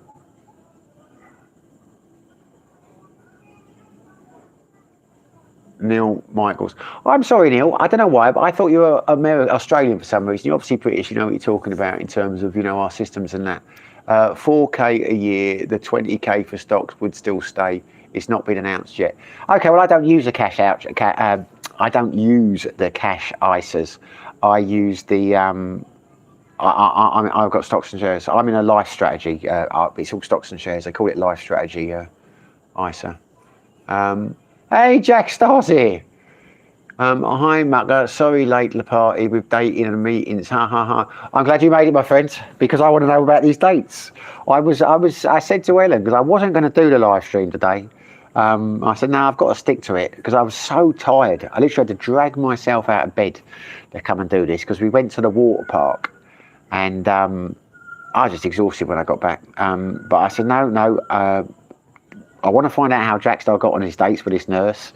And I've said to Glenn and I've said to Jim, have both said in the comments, we'll see you tomorrow. So when I got on, I'm thinking, right, there's no Jack tonight, there's no Jim, but there is a Glenn. Because I know it's difficult for you chaps. Here's a question I've got to ask for you. Before I ask Jack Star about his dates, when would be a good time to do my live streams? Because I enjoy doing them. And I think what I will probably do going forward is more impromptu ones, because there are times when I'm out and about, and like Ellen, for example, might go and do some shopping or do this or whatever, and I end up sitting in somewhere for a couple of hours waiting for her. And I've noticed regular people like that, they just do streams. So I think I might start doing more of those. But I suffer from insomnia. Well, I don't suffer from insomnia. I've turned days into night out here. So there are plenty of times where I'm still awake at 6 in the morning, 7 in the morning, and not getting up till 2 or 3 in the afternoon, which got me thinking, that's partly because I'm doing the quiz questions and things. I could be doing my quizzes at more sociable hours for my American subscribers. because obviously now is not a very friendly time for the USA. So I'm thinking I could do some at like 3 or 4 in the morning. But it's only got me thinking the other day when I was talking to Jim. You know, it's 12 o'clock in the UK when my 7 o'clock time. Well, 12 o'clock in the UK is not good for a beer and a chat, is it? You know, can't expect you guys to be sitting there with a beer at 12 o'clock.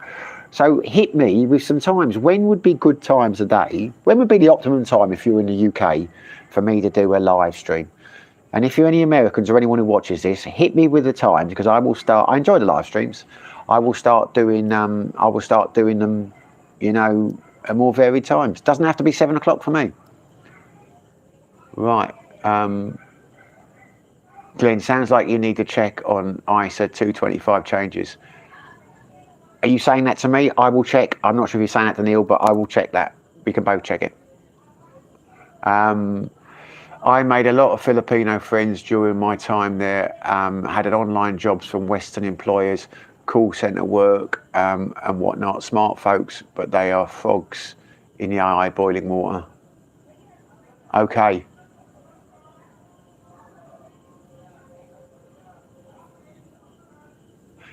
These guys I'm talking about, they're not Filipinos, they're Americans. But okay, yeah, I don't know.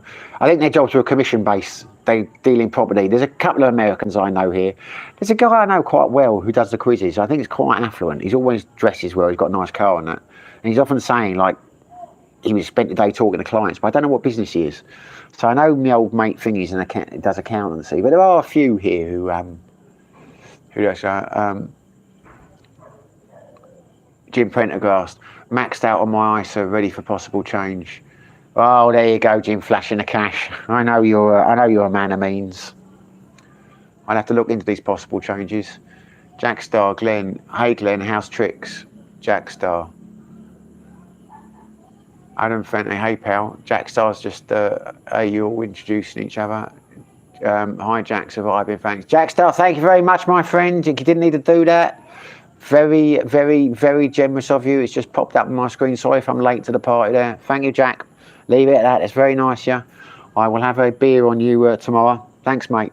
So anyway, Jack, tell us about the date. I have 2 questions. How did the last date go? And why is it only 50-50 if you're going to see the nurse again? I had a good feeling for you and that nurse. Jack, so nice on power, Jim. Trevor Harvey, the problem is ISA mainly benefits rich people. Average guys do not have spare cash. Okay, yeah, well, unfortunately you're right. I mean, you know, it's yeah, if you've got a not particularly high paying job and you've got a bigger family and things, yeah, you're not going to be able to use your ISA. That is an unfortunate reality of life, unfortunately. If I had one piece of advice that I'd tell you to anyone, if I could live my life again, start investing. Very early age. You know, if you put like £50 a month in from the age of 18 into a passive fund, you'd be amazed how much money you'd have by the time you got to retirement age.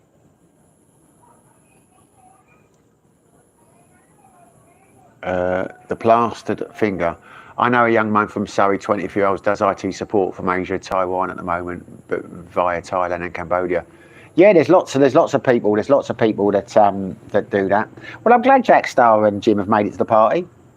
I'm glad you've all made it to the party. It's nice to have a chat. It's nice to chew the fat on a Monday night or Tuesday night. Jim forgot about you. Forgot about me, Jim. Good Lord. I thought you were going to say you off doing busy things. I never forget about you, mate. Ad hoc live streams should work if notification works. Well, I did one once. I did one once in Sideways on one Sunday, and we got about the same amount of people, probably a bit more people than I get on these regular ones. I mean, it's just some people are online, some people aren't. But I'm just thinking I should be doing what I think I'm going to do with my channel, guys. You'll either think this is a good idea or not. I keep pushing myself. I've decided it's a good idea, but I haven't. I'm a lazy man, and each day I think I'm going to do this tomorrow. Now, what I think I'm going to start doing is I'm just going to take the camera, because I run out of things to talk about, and I've come to the conclusion I'm not as interesting as I thought I was. My walk and talk thoughts are not hitting home as... I'm not getting the views I used to get many moons ago doing that. And it's not surprising, because I've run out of things to say. So rather than do the vlogs, I find myself sometimes in the early hours watching things like the All or Nothing podcast by Billy, I can't think what his name is now. He was the guy who spent time in prison in Thailand, the boxer. Anyway, there's a few pods I watch, and he just walks around town, just walks around the city. You know, and he just goes around things and he just talks to homeless people and does all that kind of stuff. And I'm thinking, well, I'm not going to go around talking to homeless people because they probably wouldn't be able to understand me, and that's not what I want to do. But just like 1 or 2 days a week, just go out, just walk around the town with my 360 camera and just film what's going on. Maybe go in a bar, have a chat with someone or whatever. You know, just go out for a few hours and just film what's going on, rather than look for interesting content, which is what I've done up until now. This might be interesting, that might be interesting. Just go out and see what happens. And it got me thinking, well, if I'm doing that, there's not always going to be something interesting going on. I'm going to need to take a break and sit down and have a beer or a coffee or something like that. Why not live stream while I'm doing it? You know, just a couple of days a week, put 3 or 4 hours into the channel, as in, you know, go out, live stream while I'm out, and just, you know, I don't know, I think I could even work, or people think, what the hell is he doing? Why is he walking around? But I've not seen anyone do that here. Walk around, you know, Dumagetti Market or, you know, the Boulevard or whatever, just, you know, stopping and talking to people and just waving the camera about. Anyway, I'm thinking about it. And as I'm saying this, I'm losing views, so that probably means it's a bad idea. What do you chaps think? Jim, okay for me, no work commitments, 12 AM UK. Okay, Glenn, I will, sorry, Jim, I will bear that in mind. Excuse me, chaps. Nicholas, Shepherd's Pie from Southend. Well, there you go, Southend. I hope you're a West Ham fan, my friend. It's always amazed me how many irons there are in Southend. Jackstar, so I had 5 dates with different women and stayed over at the nurse's house on Friday. Hey, that's my face. I'm very happy for you, mate. 5 dates, so that's that's one more from when you last did a comment. And this is with, did you say it's Bumble? I can't remember. I'll have to go back in your comments, because I know you're not a Tinder guy. It's Bumble. Well, that's good. That's good. That's a high strike rate. Are you being fussy?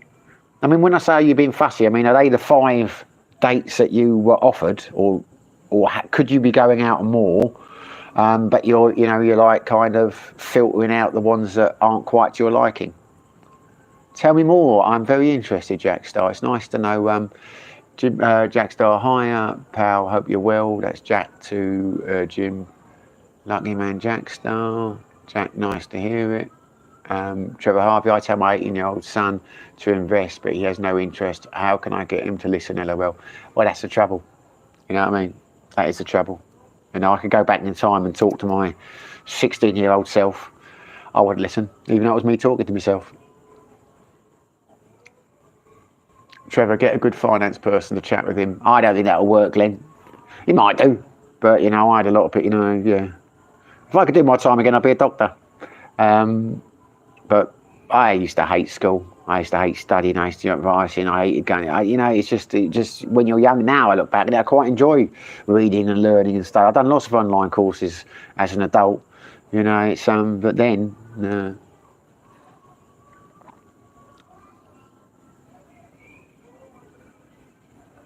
Trevor Harvey, I like your interviews with local girls. Yeah, well, I could do that, but I don't want to get a regular guy filled to the channel, if you know what I mean. But I might do. Yeah, I mean, interviews, I could push.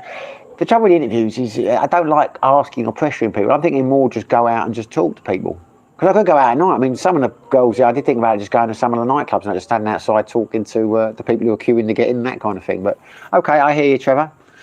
Valley Point, more local girls interviews. Jackstar. Well, I'm old school on dates, so arrive with a bottle of wine or orchid, then obviously pay. Yeah, enjoyed it, but adds up this week. You bring a bottle of wine to a date? I have never done that. Never done that.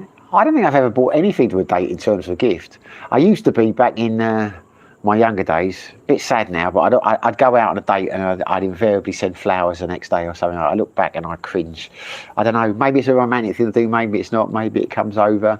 But no, I never bought anything for the first date. A bottle of wine? How does that work then? I've been thinking you've got the bottle of wine and you bring it and you go for a meal, you're going to struggle going to a club, aren't you, afterwards? Interesting, interesting. Maybe that's where I've been going wrong all these times. I should have turned up in my little Hugo Boss suit with a bottle of Blue Nun. Do they still make Blue Nun? Adam Fanny, interview Filipinos and your channel be #1 in Dumaguete. It's a successful playbook in the Philippines. Yeah, you know what I mean? And this is why I say to you, I mean, my old flame over there, Burner, I interviewed her for the channel and it got it's up to 50,000 views, I think, or something like that. I've not looked in a long time, but last time I looked, it was on 44,000. But the other Filipinos I've interviewed, it just flopped. And it was quite hard work interviewing Filipino women in the sense that they struggle with my accent. So you're constantly repeating and they weren't understanding the questions and things. But I stopped interviewing Filipinas, and I'll tell you why. I felt bad for them because, like, I interviewed a couple of guys like John, a mate of mine over in Sikio, and, you know, my interviews used to get a lot more views then, but, like, I'd have an interviewer, like, with 12, 13,000 views, and they'd look at the channel and think, oh, I don't know if I want that many people, and I'd interview the Filipino, or the Filipino, particularly the guys, and they'd only get, like, 300 or 400 views. And I thought, this is bad. Not for the channel, but I just feel guilty for them because the reality is most of my expat audience was not interested in what a middle-aged Filipino woman said about the world and was even less interested in what a Filipino guy said about the world. They were just interested in Western guys they could relate to and or young, beautiful Filipino women. I mean, that's it, but there we go. Trevor Harvey, I'm a Palace fan. Wish you luck for Saturday. Are we playing Palace on? Who are we playing Saturday? To be honest with you, I stopped. I'm not saying I'm a fair weather fan because I had a season ticket for 15 years, but the way it's gone this season with the Spanish fall, and now with Potter, about 2 months ago, because remember you've got to get up at stupid times in the morning to watch the games over here. I just kind of said, right, I'm done with this season, because I get quite upset when we lose to teams like Tottenham and Arsenal, Chelsea, you know, the local rivals. Don't really get upset about Palace. No offence to you, Trevor. I've never really given Palace much thought. I'm not knocking. It's like Charlton and Palace. I know you're a much bigger team than Palace, but it's not got the same rivalry as when I was younger. You know, because we used to have a right thing with Chelsea, and obviously Tottenham, not so much Arsenal, but you know what I mean. And we would just get our asses handed to us. The games have just been so dire the last few months. I just give up the season. I stopped watching. I still watch West Ham's chat and fans. I watch a lot of the West Ham things to see where the transfers and that are going. So I didn't watch the Man United game. I watched it back afterwards, but I was surprised we beaten 2-0. But literally about 2 months ago, I said that's it. So I don't even know we got this Saturday. Please enlighten me. Is it Palace? Match, Bumble, Poff, Tinder. Okay, well I'm a Tinder guy. I think I've mentioned that before. I've used Tinder. I like Tinder. Match, Bumble. I've not heard of those. I know you said Match and Bumble. Yeah, no, I think you said Bumble and Poff. Never heard of Poff. It must be an acronym for something. But there you go. Do you have to pay for these? Are they like Tinder? You got to pay a subscription or whatever? Nicholas, is Jack in the Phillies dating? No, he's back in Blighty. I don't think Jack's ever been to the Philippines. Jack can tell you himself. He's a Thai guy. He's got lives up in Udon Thani, but he's back in the UK on business. He's a high flyer. He's a man of means. He's a businessman who travels the world, and at the moment he's stuck in the UK. Working on designs for a machine of some type. I can tell you no more than that because he's a man of mystery, but he can tell you himself. Mate, I go for a certain type, good figure, some dress like they're 70, and that's a big no-no.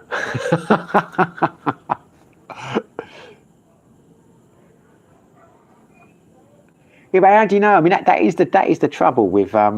See, I quite like that Tinder over here. I did all right with it, but I would rather not now. What I just couldn't stand the texting. See, the trouble with the Philippines is a lot of the girls here are on Tinder, but they are very poor in the sense that, you know, people don't earn much money here, so they run out of credit for their phone and things. So you'll be chatting to someone and they disappear, and you think something I've said, and then you forget about them. And a week later, they'll suddenly come back, hey, how you doing, blah, blah, blah. And I say, I'm surprised to hear from you. I thought, you know, and you reply, and you don't hear from them again. And I just thought, I can't be bothered with it. And some would just want to keep texting and texting and texting. And I'd say, look, I like the cut of your jib. Let's go out for a drink and things. And they'd be like, you know, well, let me get to know you first. And I feel, well, what do we need to know? We'll find out when we go out on a date. You know, I'd rather, you know, 2 to 2. So Tinder was good for me in that sense. But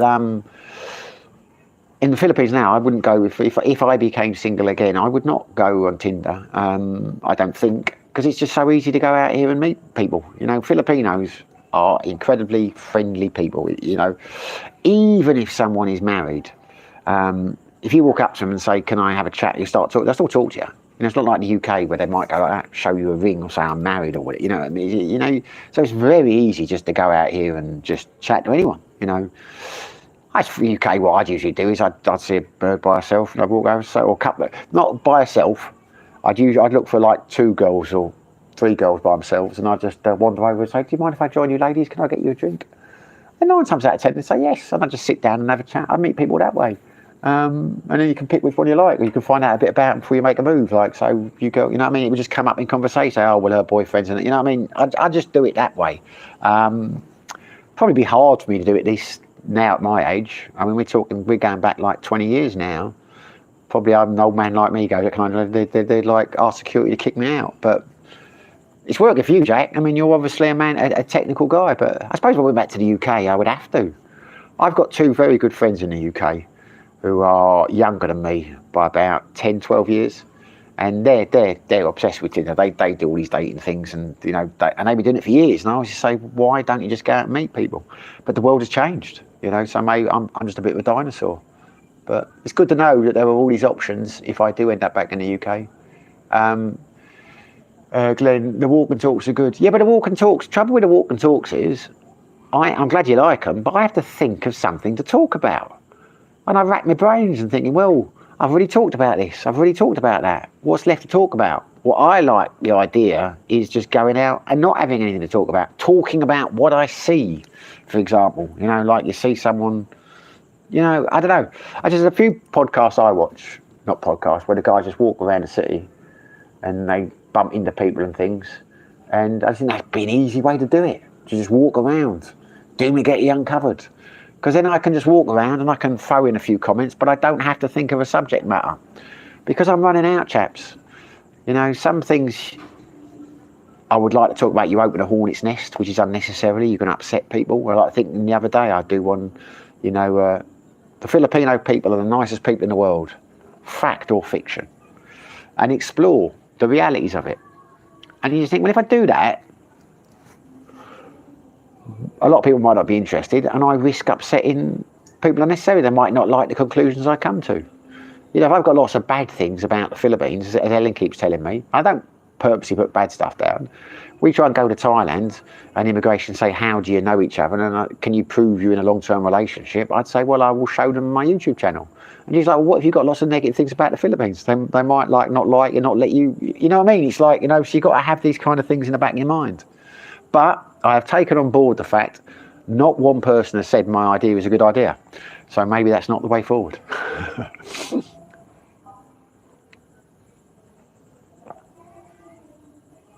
Glenn, always take wine or flowers, etc. Really, to a first date? There you go. That's where I have been going wrong all these years. Nicholas, I'm not a glory hunter. I support my local town, Chelmsford Football Club. Yeah, well, I'm not a glory. I'm not a glory hunter. I was born in Wanstead. I grew up in Forest Gate and East Ham. You know, West Ham is my local team. Was always my local team. So yeah, I hear you. The only other option for me would, if you're going to support your local team, would have been Leyton Orient, but I was closer to West Ham than Orient. And who supports Orient, let's face it. I mean, at the end of the day, I was born close to West Ham. My parents were West Ham fans, my family are West Ham fans. I was always going to be a West Ham fan. But it is my local club. I hear you entirely. You know, it's like the old expression, red sky at night, traffic delight. Red sky at night, Shepherd's Delight, traffic jam on the M25, Man United at home.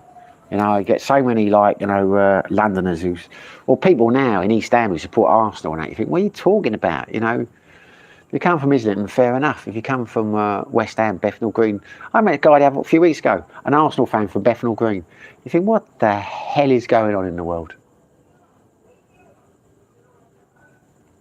Jackstar, yeah, mate, I could have gone on plenty. Make them laugh goes a long way. I'm a bit cheeky, but I am completely honest.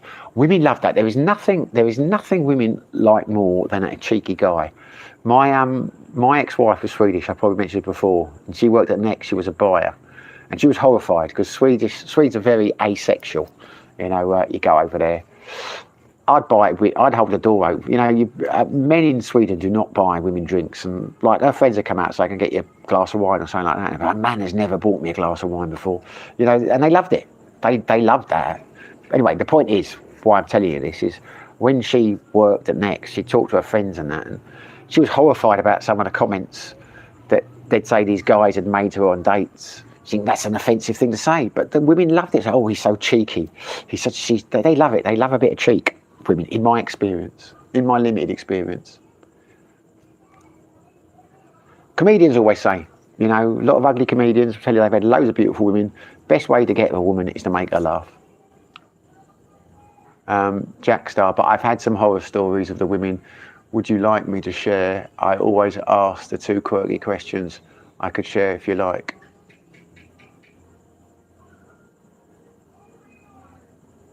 Yes, share, please share, please share, please share. I would love to know what your quirky questions are. Mike Hidman, hashtag keywords should help with the views. I don't know how to use hashtags and keywords. Maybe I should do a bit of research. I've never used a hashtag. And the keywords, it's ridiculous. YouTube, they've got a creator studio where they supposedly give you all this advice and things. I've never looked at it. I should do. I'm a lazy man. I lament the fact the channel's not growing, but I'm happy with the channel, to be honest with you. It was never going to be a source of income, and I've made a lot of good friends. You know, a lot of people I talk to on this channel, I mean, you know who you are, you know, I consider friends now, and I've never met you, you know, in person, so it's worked out well. When I say doing the walk and talks and that, they do, you know, just going around the city and that, it may attract a bigger audience of people who are not like yourselves, who are different.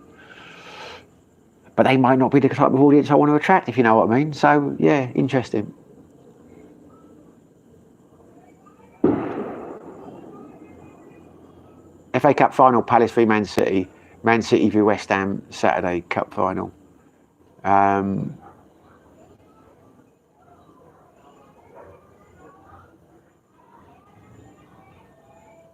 we away to Man City on Saturday? That makes sense now, because I think people have mentioned about that. Yeah, well, there we go. I don't know. It would be the West Ham way to beat them. I'll have to watch that then if it's City. It's one of the things I don't like about living in the Philippines. Is the bars here. They close the ones with the screens. There aren't really sports bars here. You've got the Octagon and you've got Sideways, but Sideways close at 11 o'clock at night. So you can't really watch, you can't go out and watch it. One of the things I liked about Jomtien when I lived there, you can watch all the West Ham games because there's lots of bars open like to the early hours, you know, sports bars and that, go out, have a few beers, watch the football. I miss that here. So I'm watching them in the house on my laptop. And it's okay, you're winning, but when you lost like 4 or 5, or you haven't won for like 8 games, like 9 games like we had, and that draw with Tottenham, you just start to think, what am I getting up in the early hours for this for? You know, you sit there on this little screen drinking a coffee. It's not the same. Okay. Right. Glenn, plenty of fish equals pot. Now, Glenn, be honest. You're an older guy. You're older than me. Did you Google that, or did you know that? Are you really that down with the kids? You knew that? You must have Googled that, surely. I'll be very impressed. Well, I'd be impressed both ways. I'd be impressed that you were diligent enough to research it, but I'd also be very impressed that you knew that, because I didn't know that. Plenty of fish in the sea.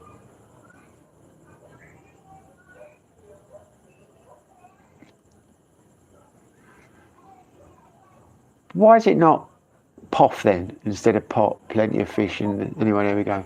Jackstar, yeah, I went all in, of course.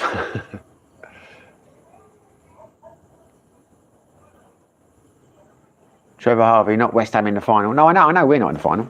We got knocked out.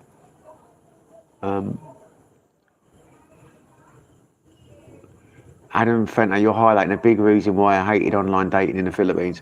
Yeah, do you mean about, the losing, them dropping off and dropping off and all this kind of stuff? Yeah.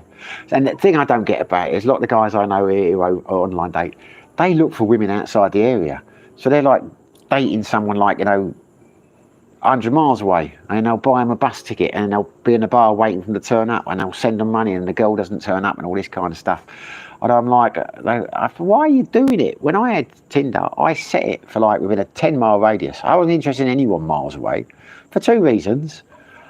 I'm not sending anyone money for a bus to come down here and meet me because it could be a scam, but equally I don't want the pressure. If I meet someone on a date, I want to get to know them. I don't want someone to have come from another city and they put them up in a hotel. I know they think they're going to get their leg over, but I don't want to get my leg over unless I like someone, you know what I mean? It's like, no, I wouldn't. Not for me, but how some people operate. You often see sad faces and you'll say like, you don't look too happy. Oh, she's not turned up. I said, who's that? It's our girl I met online. She was supposed to get the bus down today. Where from? Like Bacolod City. You're talking, you're inviting someone down for half an hour coach journey you've never met before to go out for a drink. Seems a strange thing to do to me. So you're a proper Cockney, not an Essex boy. No, well, yeah. Well, I'm a Londoner. I'm not an Essex boy. No, I spent a lot of time in Essex, but no, I'm not an Essex. No, I'm not one of these. Yeah. Well, I'm not strictly a Cockney. Apparently, I was looking into a thing a while back, and apparently Cockneys used to be South Londoners. We have taken the moniker, but the original Cockneys were South East London, or more south than. Jackstar, mate. I think it would be a good idea. Be good as you don't know where the conversation will go or lead. If I have conversations, yeah, that's what I'm thinking. Just go out and I just walk around, and it might be a question of me saying, this bar is where all the local alcoholics drink or whatever, or there might be a car accident or something. Anyway, we can only try it. We can suck it and see.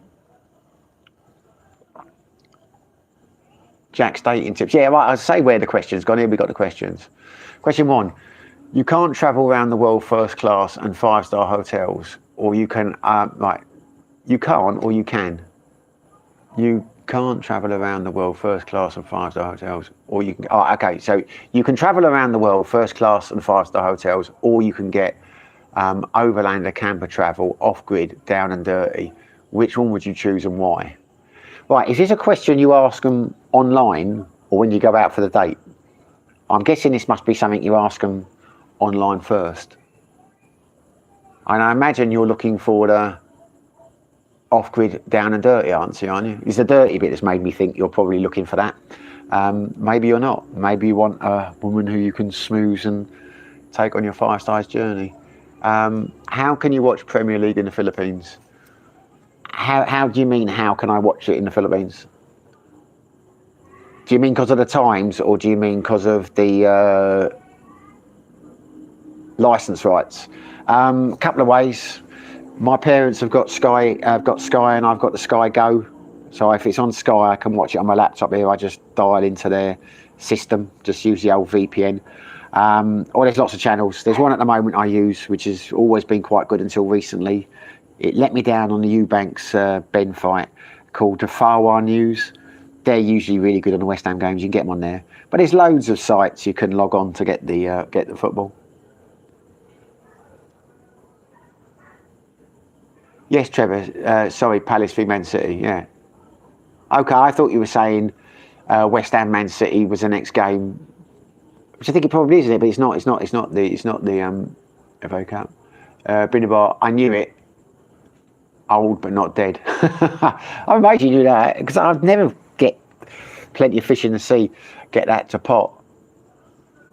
Jackstar reveals a lot about them. Is money and adventure high on their is money or adventure high on their priority? Yeah, no. Well, there you go. There you go. That is a good question. You see, you're clearly a deep thinker. But is that a question you ask online before the date, or is that when you get there? Trevor Harvey, dating app photos are all out of date or fake or a bloke, LOL. Yeah, you get a lot of lady boys over here pretending to be women, but you're right about the pictures, but we all do it, don't we? You know, it's like, you know, my photographs on there were not that recent. They weren't that old. I think I used some from when I was in Cambodia.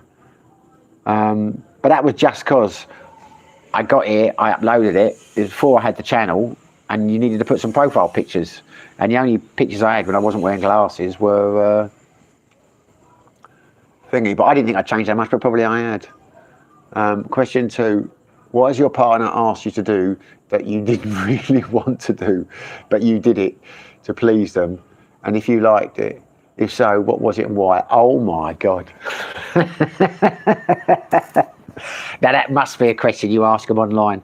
You can't ask that face to face. You've got big balls if you have done. But that's a good question. That's a very good question, because it's a cheeky question, and the girls do love a cheeky guy. I like that one. I remember. Oh, look at that! I've just realised I've had a shower, but I've still got the old band on from the water park. I'll have to take that off. Looks like I've been raving.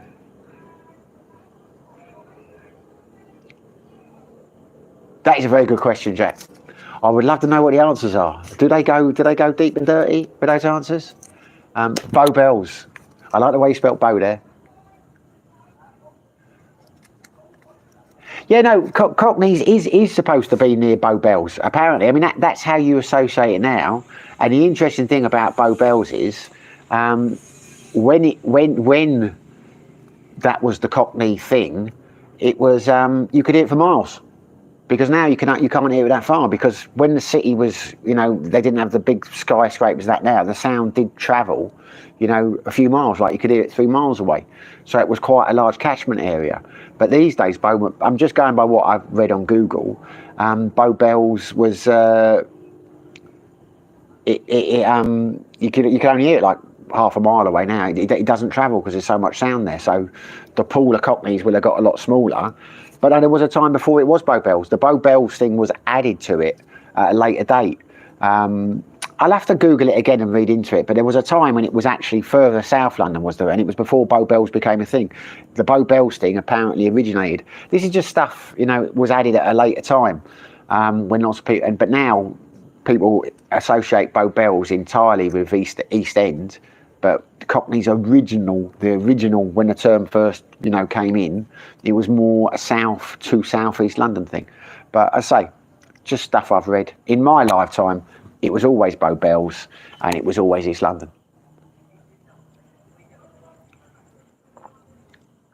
Going to get my dinner, then get ready for work online. Good seeing you live tonight, mate. Good night, enjoy. Yeah, I'm going to have to knock it on the head soon, because we were up to the 2-hour mark, and because I'm drinking the coffee now, I need to make another coffee.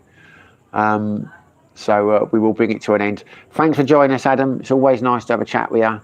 Jack Star, some of the answers might be a bit rude on here. Then it's a very good question. If you're getting the kind of answers I think you're getting, then that is fantastic. You can tell me some when you come over here. Yeah, online before the date. Yeah, but that's the way to do it. That is the way to do it. Online before the date. That's a good question, that is. I wouldn't have the balls to ask that, even if it was online. Glenn, how many slaps from question 2? There you go. There'll have to be virtual slaps, because he's clever enough to do it before he's actually there. The Pearlies with an earshot, Glenn. The Pearlies. Yeah, some right down and dirty question, which reveals whether they're approved or not, or open to chat about their desires. That's what we like. Jack Star, enjoy, buddy. Have a good one. Trevor Harvey, sorry, but West Ham still think they are a big club, but probably more what a long time ago. Okay. Well, let me just tell you something, that Trevor. We are a big club, and this is what annoys me about people. Not you haven't annoyed me, but this is what people don't get about what do West Ham fans expect, etc., etc., etc. Well, we are statistically the 7th biggest club in the country. We have a 60,000 seater stadium. We have the second highest season ticket sales of any team in the country. We have the 7th highest wage bill of any team in the country, and we've been up to the 6th highest wage bill of the country.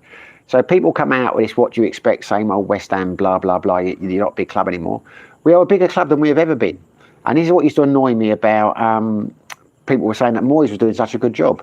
If you are the second biggest team in the country in terms of season tickets, if you have 60 plus attendance, if you have the 7th highest wage bill in the country, and you are finishing 7th and you are qualifying for Europe, how is he overachieving?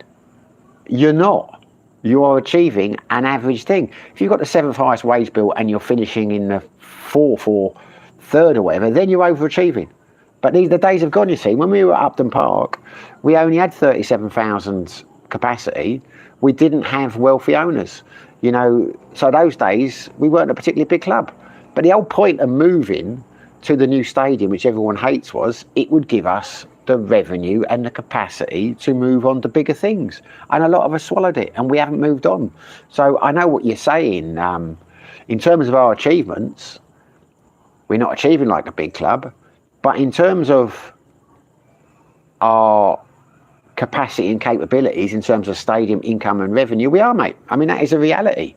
You know, it is. I've seen some say we're the 6th biggest club in the country in terms of our attendance and revenue. But we spend the money very badly. There were 2 seasons, if you do the statistics, where we, in the last 7 years, where we were the 3rd highest spending team for 2 years. We spent over 220 million when we had Pellegrini in. We spent over 200 million the season before last. And you know, there's lots of clubs, look at Leicester and that, who have won the league with a fraction of what we've got. But you know, I mean, you say we're not a big club. I wouldn't want to be a big club. They are my local team. I'm not a glory seeker, but if you look at it statistically in terms of the revenue and the income and the attendance and that, we are a big club, mate. Whether you like it or not, we are. I mean, that's just the reality. Who in London is bigger than West Ham, other than Chelsea, Tottenham and Arsenal? No one. Who in the country is bigger than West Ham outside of London? Well, Man City, Liverpool, Manchester United. You could argue Aston Villa, but only recently. I mean, we're going back in history. You could argue Everton, but then you're going back in a bit of history. There aren't, you know, so whichever way you look at it. I mean, according to Deloitte, for the last 10 years, we are either the 20th or the 18th richest club in the world. So if you're in the top 20 in the world, you're not a big club.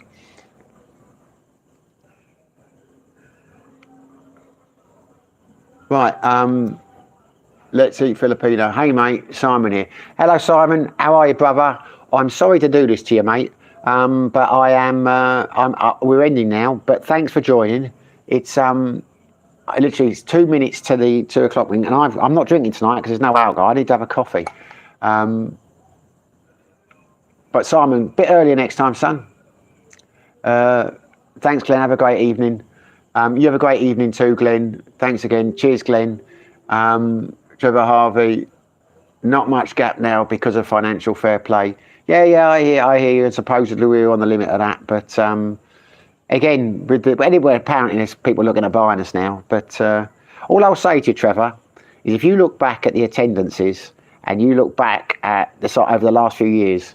Over the last like 40 years, West Ham was considerably bigger club than Chelsea. Was a bigger club than Chelsea.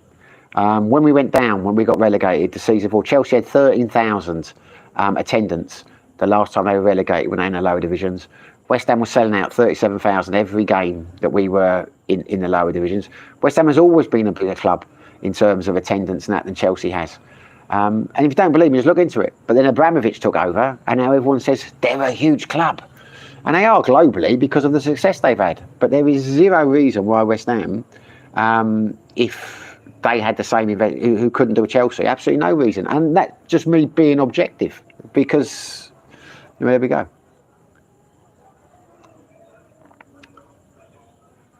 Big club and have some world-class players have come from the Hammers.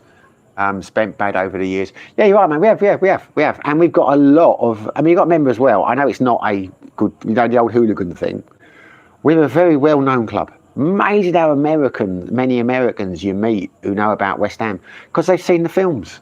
You know, they've seen Green Street, they've seen The Firm, they've seen, I can't remember the name of it, there's been loads of films about West Ham, you know, because there's a lot of people in Hollywood who are West Ham fans. I mean, it's like Matt Damon. If you go through, you should Google it, the celebrities who support fans. West Ham's got, in terms of famous, Barack Obama used to be a West Ham fan, would you believe? It's amazing. And how they heard about West Ham, it's because of the films, it's because of the image, a lot of it's bullshit. But we got, for our achievements, we have got a lot bigger fan base around the world compared to our achievements. I mean, you see West Ham shirts wherever you go. Not as many as Man U or Chelsea or anything like that, but it's there, Trevor, it's there. Trevor, great for football chat, no chance of this in my daily life. Well, there you go, Trevor. We will talk about football more time. But I am going to go now, chaps. For everyone who joined, glad you made it in the end, Jack. Catch you on the next one.